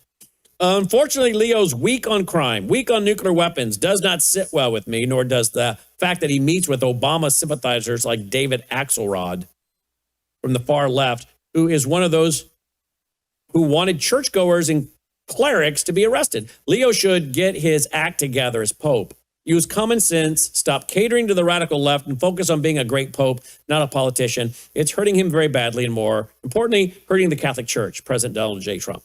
All right, well, there you go. Now, President Trump did get a lot of criticism, as I said, for what he posted, that weird picture. I think we've shown it, right? There it is. There's the picture he posted, which, again, fairly, to be accurate here, is something that was actually posted by a Nick Adams back in February. Okay? I don't know what he's trying to portray. He's healing the nation. In my article today, if you go to worldviewtimes.com, in my article, I talk about basically the last rites. I'm going to find it here, Logan. The priest can give the last rites. And sometimes they're also anointing with oil, trying to bring the person back. Roman Catholic doctrine teaches it by sacred anointing of the sick and of the prayer of the priest. The church commends the sick to the Lord for raising up and salvation, praying for their salvation. The Catechism explains, that's the Catholic Catechism, that the rite includes anointing with oil and that it's associated not only with strengthening and possibly bodily recovery, but also when the sick person was not able to obtain it through the sacrament of penance with the forgiveness of sins. And when it's given, especially to those near death, it's received in the name of extreme unction. Well, from a biblical standpoint, this is yet another example of Rome placing a sinful man into a role that suggests he's a channel of healing, grace, and pardon in a way that belongs to Christ alone, particularly when it comes to salvation.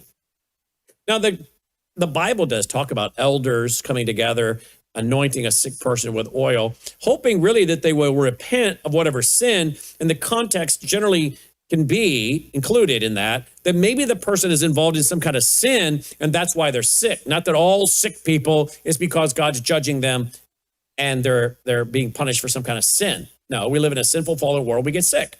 But the Bible does explain there are those who are Christians who God will punish and whom he loves, he chastens. They can get sick because of the sin in their life and God is punishing them. Sometimes people are punished unto death. They really are Christians, but they're not living like it. And their testimony is so poor that the Lord will punish them unto death. So they will cease being a bad testimony. There's 2 or 3 places in the Bible where this is mentioned. So the Bible does talk about elders anointing them with oil and praying for their repentance and recovery. And it could also be praying for people for recovery, even if there isn't any sin to repent from as being the source of their sickness. But that's different from anointing people and then saying we're praying for their salvation as though we have some kind of power to pray repentance on them or give them a sacrament for their sins, their last rites. Now, I don't know if this picture is trying to paint that the original posting was that President Trump was going to be some kind of person anointing the forehead of a sick America to revive America. And that's what someone put out.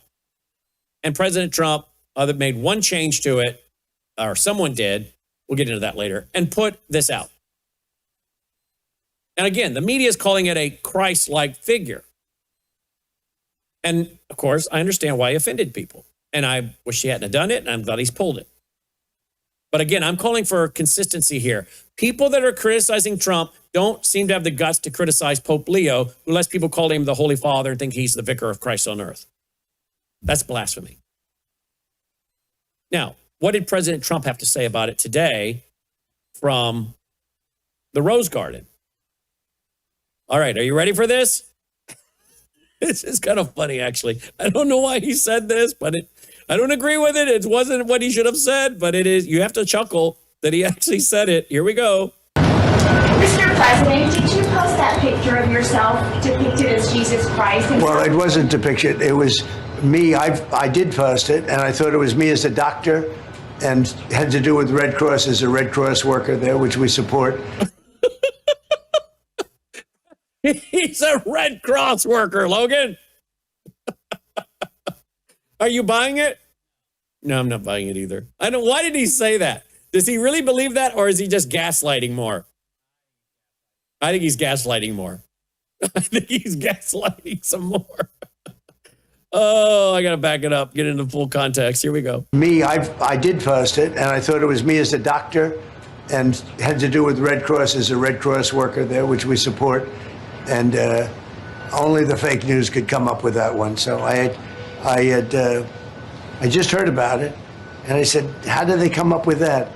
It's supposed to be me as a doctor making people better, and I do make people better. I make people a lot better. As an example, the 11,000, I understand your husband's going through treatment. Yes, sir. Yes, sir. He's going through some very serious cancer treatment, so yes, sir. This goes a long way. Yes, sir, it sure does. Yeah. All right, so President Trump as a doctor. Okay, I think the person that really originally posted it back there in February, as I mentioned, probably was, again, trying to give this imagery of President Trump in some kind of ministerial or apostolic or, I don't know, religious service for God to heal a sick nation. Okay, people can put out what they want and believe what they want and put things out, and they do all the time. President Trump just picked it up, made one little change, and stuck it out there. But I'm not buying he's depicting himself as a Red Cross worker. But anyway, that is what it is. Do I have one more clip? I think I have one more of Pope Leo. Here we go, Pope Leo. I have no fear of neither the Trump administration nor speaking out loudly about the message of the gospel. And that's what I believe I am called to do, what the church is called to do. We're not politicians. We're not looking to make foreign policies. Okay, that's baloney. They are politicians. They do make foreign policy. And how many agreements does the Vatican have with governments? Did you guys, what are they called? Contradats? Look up, Logan. How many contradats, if you can spell that? You're a smart kid. How many contradats, Logan, has the Vatican signed with other countries? So when he says we're not trying to be involved in foreign policy, that is baloney. You got Pope Benedict, Pope Francis, all involved in Agenda 21, Agenda 2030 with the United Nations, involved in globalism. You got both Benedict and Francis calling for a global world bank, a global central world bank. Don't tell me, Pope Leo, you guys aren't interested in being involved in foreign policy. Okay? That's about as believable as President Trump was to try and portray himself as a Red Cross worker, okay? How many contradats does the Vatican have with countries? Thank you, Logan. 184.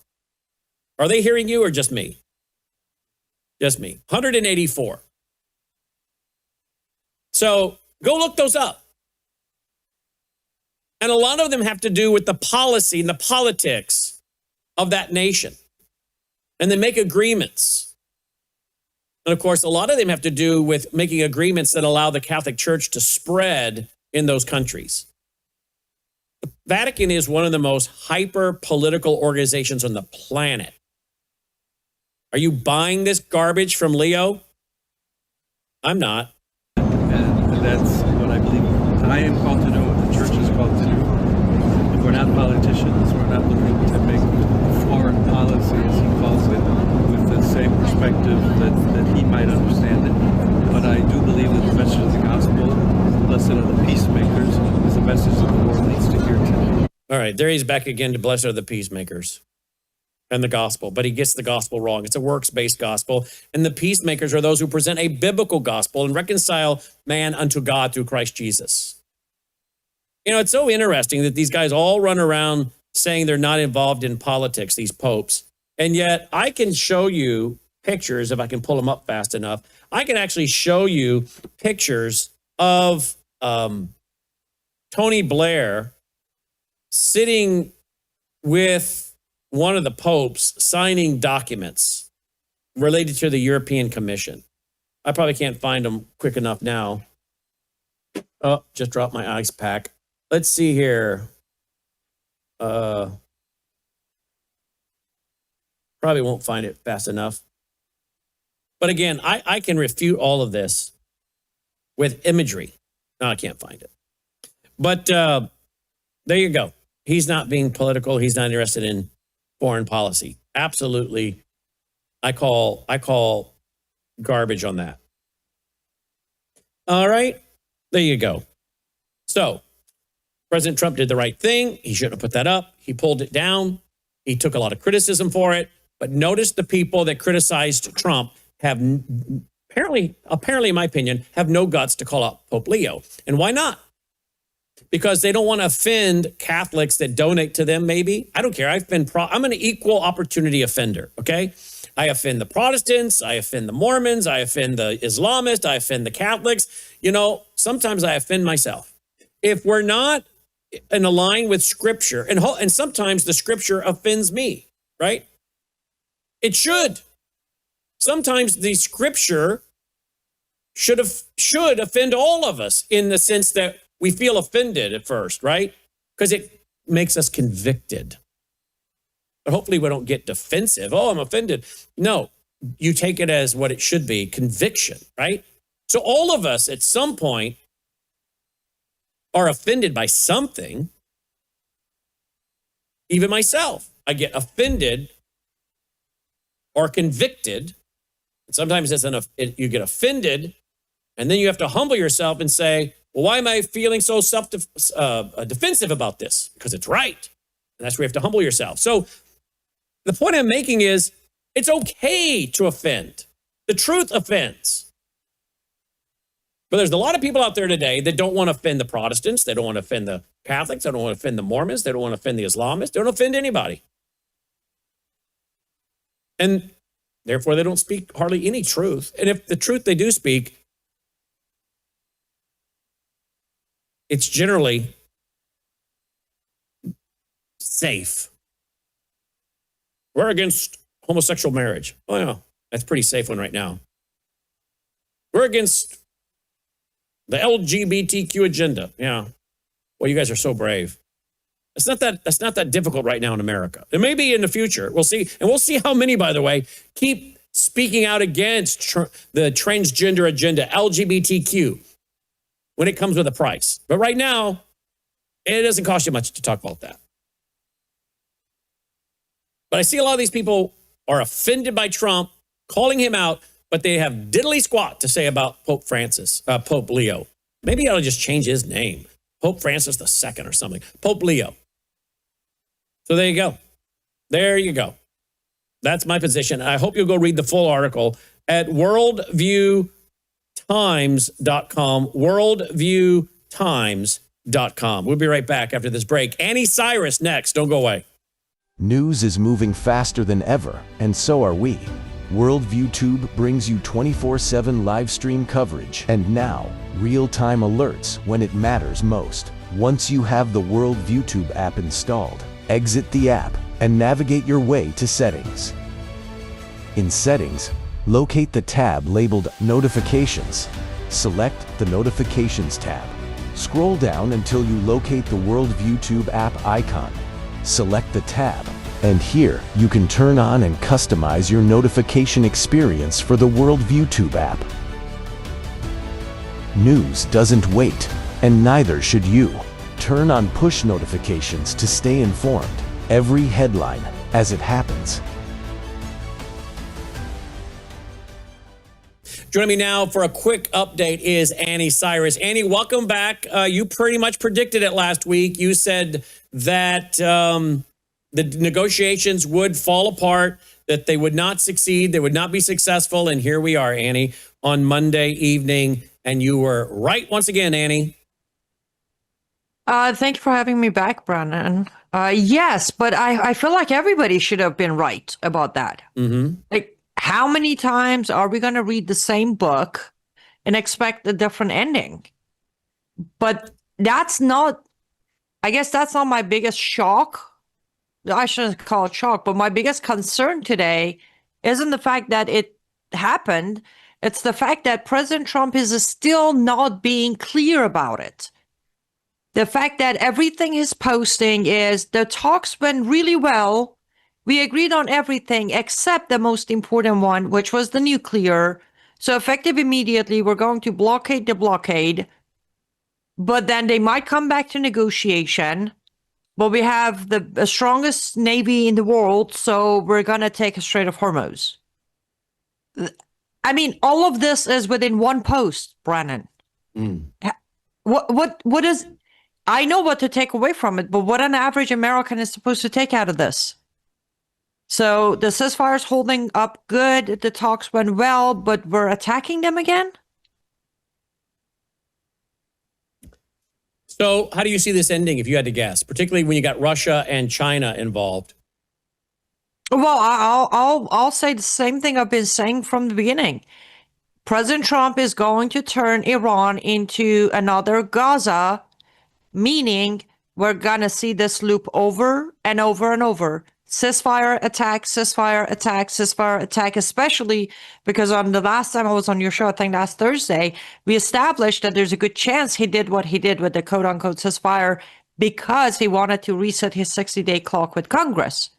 So we're just going to keep going. As we get close to the 60 days, he's going to establish another ceasefire, and we're just going to repeat the same thing constantly. Because trying to take a Strait of Hormuz is not the solution to the problem. Why do you think Israel is not doing that? Because they know that's not the problem. A Strait of Hormuz is not the problem. IRGC is the problem.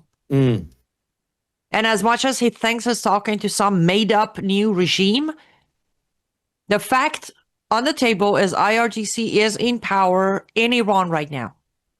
Everybody else is sitting down with, talking to, whatever he thinks is doing is exactly what IRGC wants him to think. All right. Any other thoughts on any of this? Yes. The most important thought that I can say with a straight face, though you don't see my face because my computer died. A straight face is here, though you can't see it, that no one except me is even thinking about this, let alone talking about this. Today is April 13, 2026. In exactly 60 days, the first game of World Cup will take place inside America. While this is going on, and President Trump has signed off on Iran's team to come to America and play the games. How's that for reckless? Indeed. All right. Now I want to go to a video because, as you know, the Pope Leo, the Vatican, it's all in the news. Here is a video and audio I think our audience will find interesting. Here we go. For the first time in its history, the Vatican has set aside a prayer room for Muslims inside the Apostolic Library, a move that has sparked wide debate across media and social platforms. Deputy Prefect of the Vatican Apostolic Library, Don Giacomo Cardinali, said the decision came after several visiting Muslim researchers requested a small space with a prayer rug to perform their prayers. He noted that the library houses remarkable ancient Quranic manuscripts, along with extensive collections of Arabic, Hebrew, Ethiopian, and Chinese heritage, and the oldest Japanese archive found outside of Japan. Founded in 1475, the Apostolic Library is among the world's oldest, containing about 80,000 manuscripts, 50,000 archival documents, and nearly 2 million printed works, in addition to coins and engravings accessible to researchers of all faiths. So now they've got a prayer room for the Muslims, I guess, in the Apostolic Library, the Vatican. Wow. Annie? Are we even surprised? No. But all these Catholics out here, not all of them, I'm sure some of them are, in agreement with us on this, but all these Catholics on social media railing on Trump today because he put out a picture of himself as a Christ-like figure, when he was really, from what I understand, just really retweeting something that Nick Adams put out February 4th, which I guess was a picture of Trump healing America. Okay, so Trump reposts this. I don't know if he was trying to, again, to get and dig at Leo and say, look, I'm more of a healer of people and nations than you are. Do your job, stay out of politics. But whatever, the backlash was nuts. But I don't see a lot of these crazy MAGA influencers that are now turned on Trump saying much at all about the Pope. They're like, oh, you can't do that. That's blasphemous. Take that down. Okay, it wasn't well advised. I understand, but it was something that was put out by someone else. He retweeted it now, many months later. What he was trying to say, I don't fully know. But they all want to say Trump's involved in blasphemy, but they have nothing to say about their own Pope Leo, Pope Francis, Pope Benedict. How many thousands of years these people claiming they're the vicar of Christ on earth, calling down Christ into the Eucharist to be slaughtered over and over. I am so sick of these MAGA Catholic influencers that are posing as, anything Christian. Because in my opinion, people, I don't even name them. I don't give them publicity. But a lot of them are running in the, turning point camp. I don't think a lot of these guys are representing Christianity at all. And it just was, to me, sickening over the weekend to watch these guys, particularly yesterday, act so righteous and pious when it's their own Pope that is involved in blasphemy nonstop, claiming to be Holy Father and letting people call him a Holy Father and the Vicar of Christ, and priests calling down Christ into the wafer to be slaughtered over and over. But yet they're mad at Trump over this. Okay, he shouldn't have done it, but where is the consistency with these people? And I'm so, as I said on radio today, MAGA, I think for a lot of them, it's make apostasy great again. They are so busy pushing their extreme Roman Catholicism, dominion theology, social justice, ecumenicalism. I think a lot of them, MAGA for them means make apostasy great again. Annie? I like where you're going with this. And yes, so with the picture on my show, I actually didn't even address the picture, because when it was originally sent to me, my reaction literally was, it's Trump. He knows how to come back on algorithm. He did not, I don't believe for a second he thought he's a doctor in a Red Cross uniform. We all know that. But I did address his response of, I thought I'm a doctor in Red Cross. Like, this is where you had an irresponsible response to an irresponsible act. I addressed that. But yes, I agree with you. And funny enough, I literally said, not just about Catholics, I said, anyone out there who is offended by this post, how come you're not offended when your pastor at the church is allowing imams to come on their stages and talk about interfaith dialogue, knowing that imam denies Christ? How come that's not offensive to you? How come that's not blasphemy to you?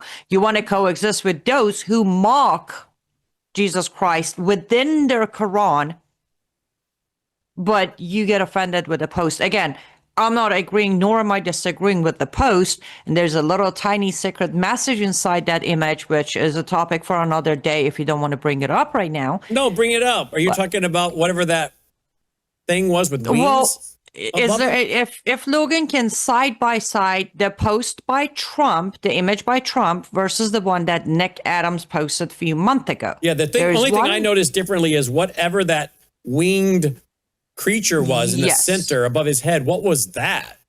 Exactly. So I'm no expert on those, but I have talked to 3 very good friends who are somewhat more reliable than I am. And they all agree to, apparently there is a Hollywood movie that I have never watched before, but I forgot the name of the character. It's like Transformers, and then one of them is the god of the universe who's called Ultimus, not my planet of these kind of movies. But apparently that's the character of the god of that universe inside the Transformers. So that is what I've been able to dig so far from those who could put that together and say, oh, that looks like the character of, not Artemis, I don't know. The guy has a name, and he's supposedly, basically they told me the hint is of Palantir, basically, the kingdom of AI. Huh. Where it comes from, that king or the god of the am I saying the movie name? No, I think you are. I think you are. I'm looking it up, but I think you are. Again, don't give me credit because I'm clueless. This is from good friends who are experts on weird movies. I call them weird. And they all agreed that represent that God guy of that movie series that is representing AI technology, cars turning into fighters or warriors or whatever. So that's the only thing that's different from original what Nick Adams put out. Yeah. Are you finding it, Logan? Some people are saying it's like one of the symbols of Satan, but I could not confirm that. I looked into that. I looked at imagery and side-by-side comparison. I personally couldn't find a single symbolism that looks like that at all. But when I looked at the picture that my friend sent me of that big guy or god of Transformers, it really looked closer to that. Especially the back wing looks like car doors. Apparently, his door would turn into his back shoulder thing in the character. That tells you how much I don't watch Hollywood, right? Well, I never would have thought about the Transformers because I'm not really into those movies. But now that you brought it up, it's very intriguing. Now, and I don't know why someone would do that and change that image, which obviously it's clearly been changed. Why they would do that, I don't know. Well, but here's the thing. Remember, I do pattern recognition, right? If you scroll through that time of these posts, the first post is the absolute credit he gives to Palantir for their extreme advanced technology for war and military. Okay. Then comes his post of the world's greatest reset. Then this post comes up. So I'm connecting the patterns. First, he just suddenly decided to credit Palantir. Then the greatest reset comes up. Just one line post that says world's greatest reset, DJT. Okay. Then this comes up. That's how I'm looking at it. So we got the Palantir credit and then the reset post and then this image popping up. And I was looking for the image. I'm scrolling through the movie. I wonder if you're referring to the 2007 movie? Oh, I did not ask about that part. Because I know the 2007 movie, and I'm scrolling through that now, try to find that image, because I did see it, and I thought that was it. But anyway, I find that interesting. But you see where they were connecting, at least my friend was connecting the, apparently the name of the character is Primus? Oh, yeah. Okay. Primus, yes. But yeah, they were saying when you connect those 3 posts coming back to back, it's his hidden little message for the AI world because that's the only one out of the soldiers in the sky. That's the only one that has turned into a Transformer character. Okay. So that's the hint of the future war. We're going to use Palantir equipment because I just credited Palantir for being way ahead of everybody with military and war equipment. Yeah, So I think that's it's Primus. Primus. Primus. There you go. And if people look But again, it up, they'll see the it's- image. But I don't, again, first of all, it's Trump. But also looking at that, I'm like, oh, it's just his new, his new puzzle, which wasn't too hard to solve, thanks to my friends helping me with that part of it. But the reaction is, as always, selective outrage. right. Oh, yeah. Selective outrage. 100%. The Pope can give a that room in Vatican is going to turn to where Muslims are going to do their prayers. And again, your audience is well educated on this topic. So are you. But what is their prayer? Their prayer is to call Christians, the non-believers and the cursed and those who God wouldn't protect. Like, why would you give a room to people to come inside and do that? But I agree with that. I'm going to go back to, though, the MAGA crowd. Some of them in the conservative world who are criticizing Trump, and they were telling him to take it down, and they have the right to do that. All I would say is, as I scrolled through Twitter today, I put in the name of a couple of these people, and a couple of them I like. I like them. They're conservative. They stand up for traditional Christian values in the public square. I like them. But I put their name into social media, their name and Paula White. And I don't see them calling out Paula White anywhere. For comparing Trump to Christ? Yeah, I agreed. Yeah. And I don't see them saying, why don't you get rid of this lady, President Trump? I see them calling out Trump over this picture because it offended Catholics or they're offended by it as a Christian. But I don't see them calling out Paula White. I don't see them calling out Pope Leo. So it's like, wait a minute. Why all of a sudden do you have the courage to call out Trump, but you won't call out Paula White and you won't call out Pope Leo for letting people call him the Holy Father or the Vicar of Christ? Well, maybe it's because you won't find yourself back on Fox News. I don't know, because Fox News seems to be really dominated by the Catholics, does it not? Definitely it does. And that's the thing. You know, if we zoom back for a minute, Brannon, we can take this back to divide and conquer, right? Mm-hmm. For last 5 months or so, the narrative, skyrocketing narrative of anti-Semitism inside America has now created this Catholics versus rest of Christians movement, hasn't it? Yes. And without us even knowing, or most people without even feeling it, the enemy, the Mohammedans, are sitting back and just watching Catholics hating Jews, Christians starting to take or put up guards against Catholics. So you got the triangle that every single player inside this triangle is preferred to be removed by Mohammedans, by Muslims. Mm-hmm. But none of these groups tend to be offended by Muslims' actions, are they? No, they're sure not. That's when we say, like it or not, Islam is winning. And I just think a lot of this was, let's jump on the bandwagon. And I think a lot of them, they get brought in by a lot of big Catholic groups and Catholic charities. And they're not going to say, most of these people are not going to say anything against Pope Leo. So Pope Leo can have people call him the Holy Father and the Vicar of Christ. They're not going to say a word about the Pope because they know where their bread is buttered, some of them. So I'm just thinking, well, why are you going after Trump? I don't agree with what Trump did. I think it was ill-advised, as I've said 100 times now. But why are you going after Trump? When you actually have a man that calls himself the Vicar of Christ and is referred to as the Holy Father, you say nothing. That's because you know where your bread is buttered. I'm sorry. If you can't say something like I did today about Pope Leo and the heresy of the Catholic doctrine, then you don't have a right to say anything about Trump. That's all I'm saying. Be consistent. Yes. But they're not going to be consistent because they're not courageous people. A lot of these people are courageous when it comes to low-hanging fruit. I'm against the LGBT agenda. Ooh, wow, you're so brave. It's not that brave to be against the LGBTQ agenda right now. I'm against women and men and women's sports. Ooh, you're so brave. I love how these guys are so brave on the low-hanging fruit.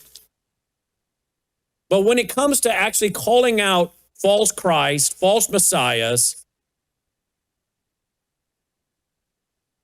false doctrines, false teachers, they don't have any guts. They have no guts. Because if they did, they wouldn't just call out Trump. They would call out Leo at the same time, say, hey, you know what? I don't like this picture because it's too Christ-like, so I don't like it. But while we're on the topic, Leo, you don't have any room to talk. And those people supporting Leo, you don't have any room to talk because this guy actually refers to himself as the vicar of Christ. So maybe they both should reevaluate. But none of them will do that, most of them. None of them are going to do that because they want to get that Catholic money. Right? Yes. May of last year, first or second week of May of last year, I actually published a Substack where I actually said, why does Pope matters, either you like it or not? Vatican influence does not stay in Rome. I remember receiving a lot of backlash from a lot of good friends, Catholic friends, saying, don't you think you're prejudging him? He hasn't even stepped in yet.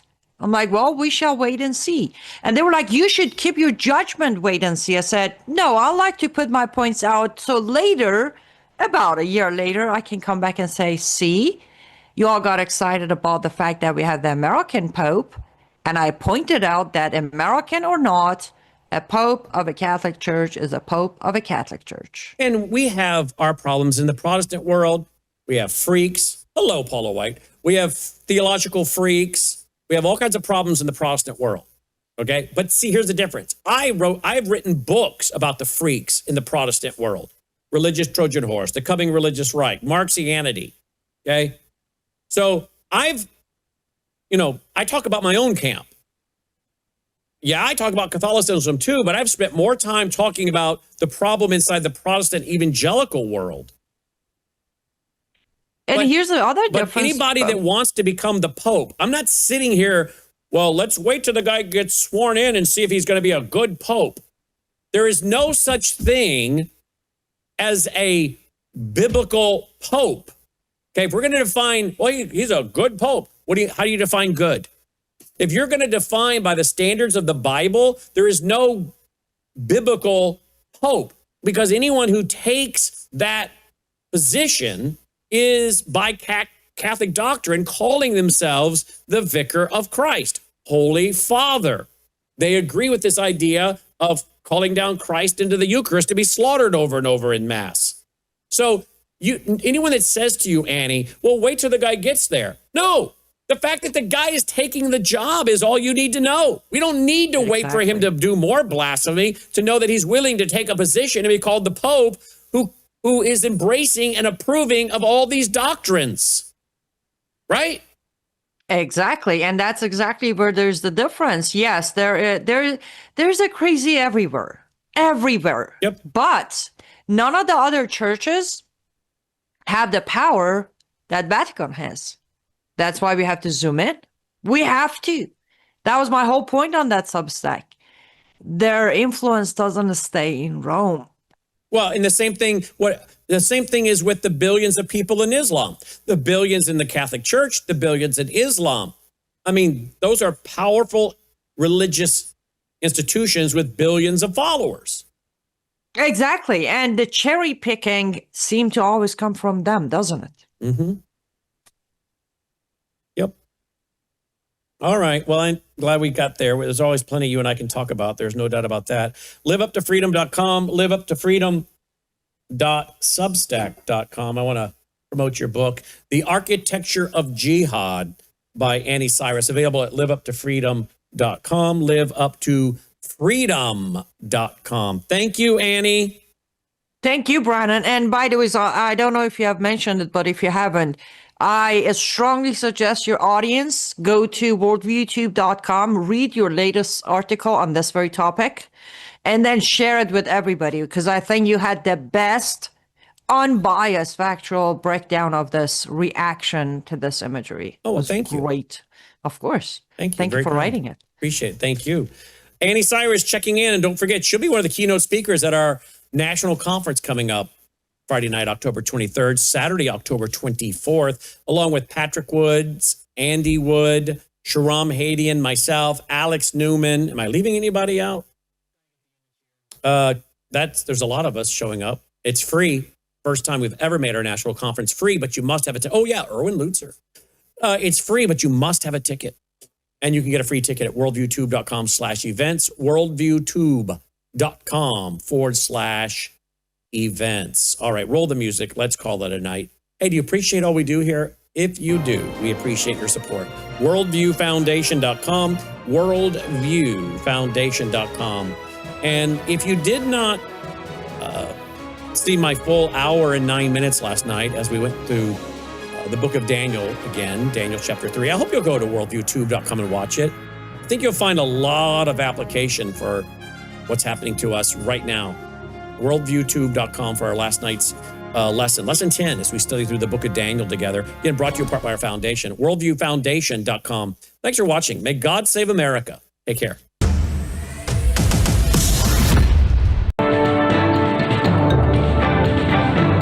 Faith, spiritual values, moral issues, government, economy.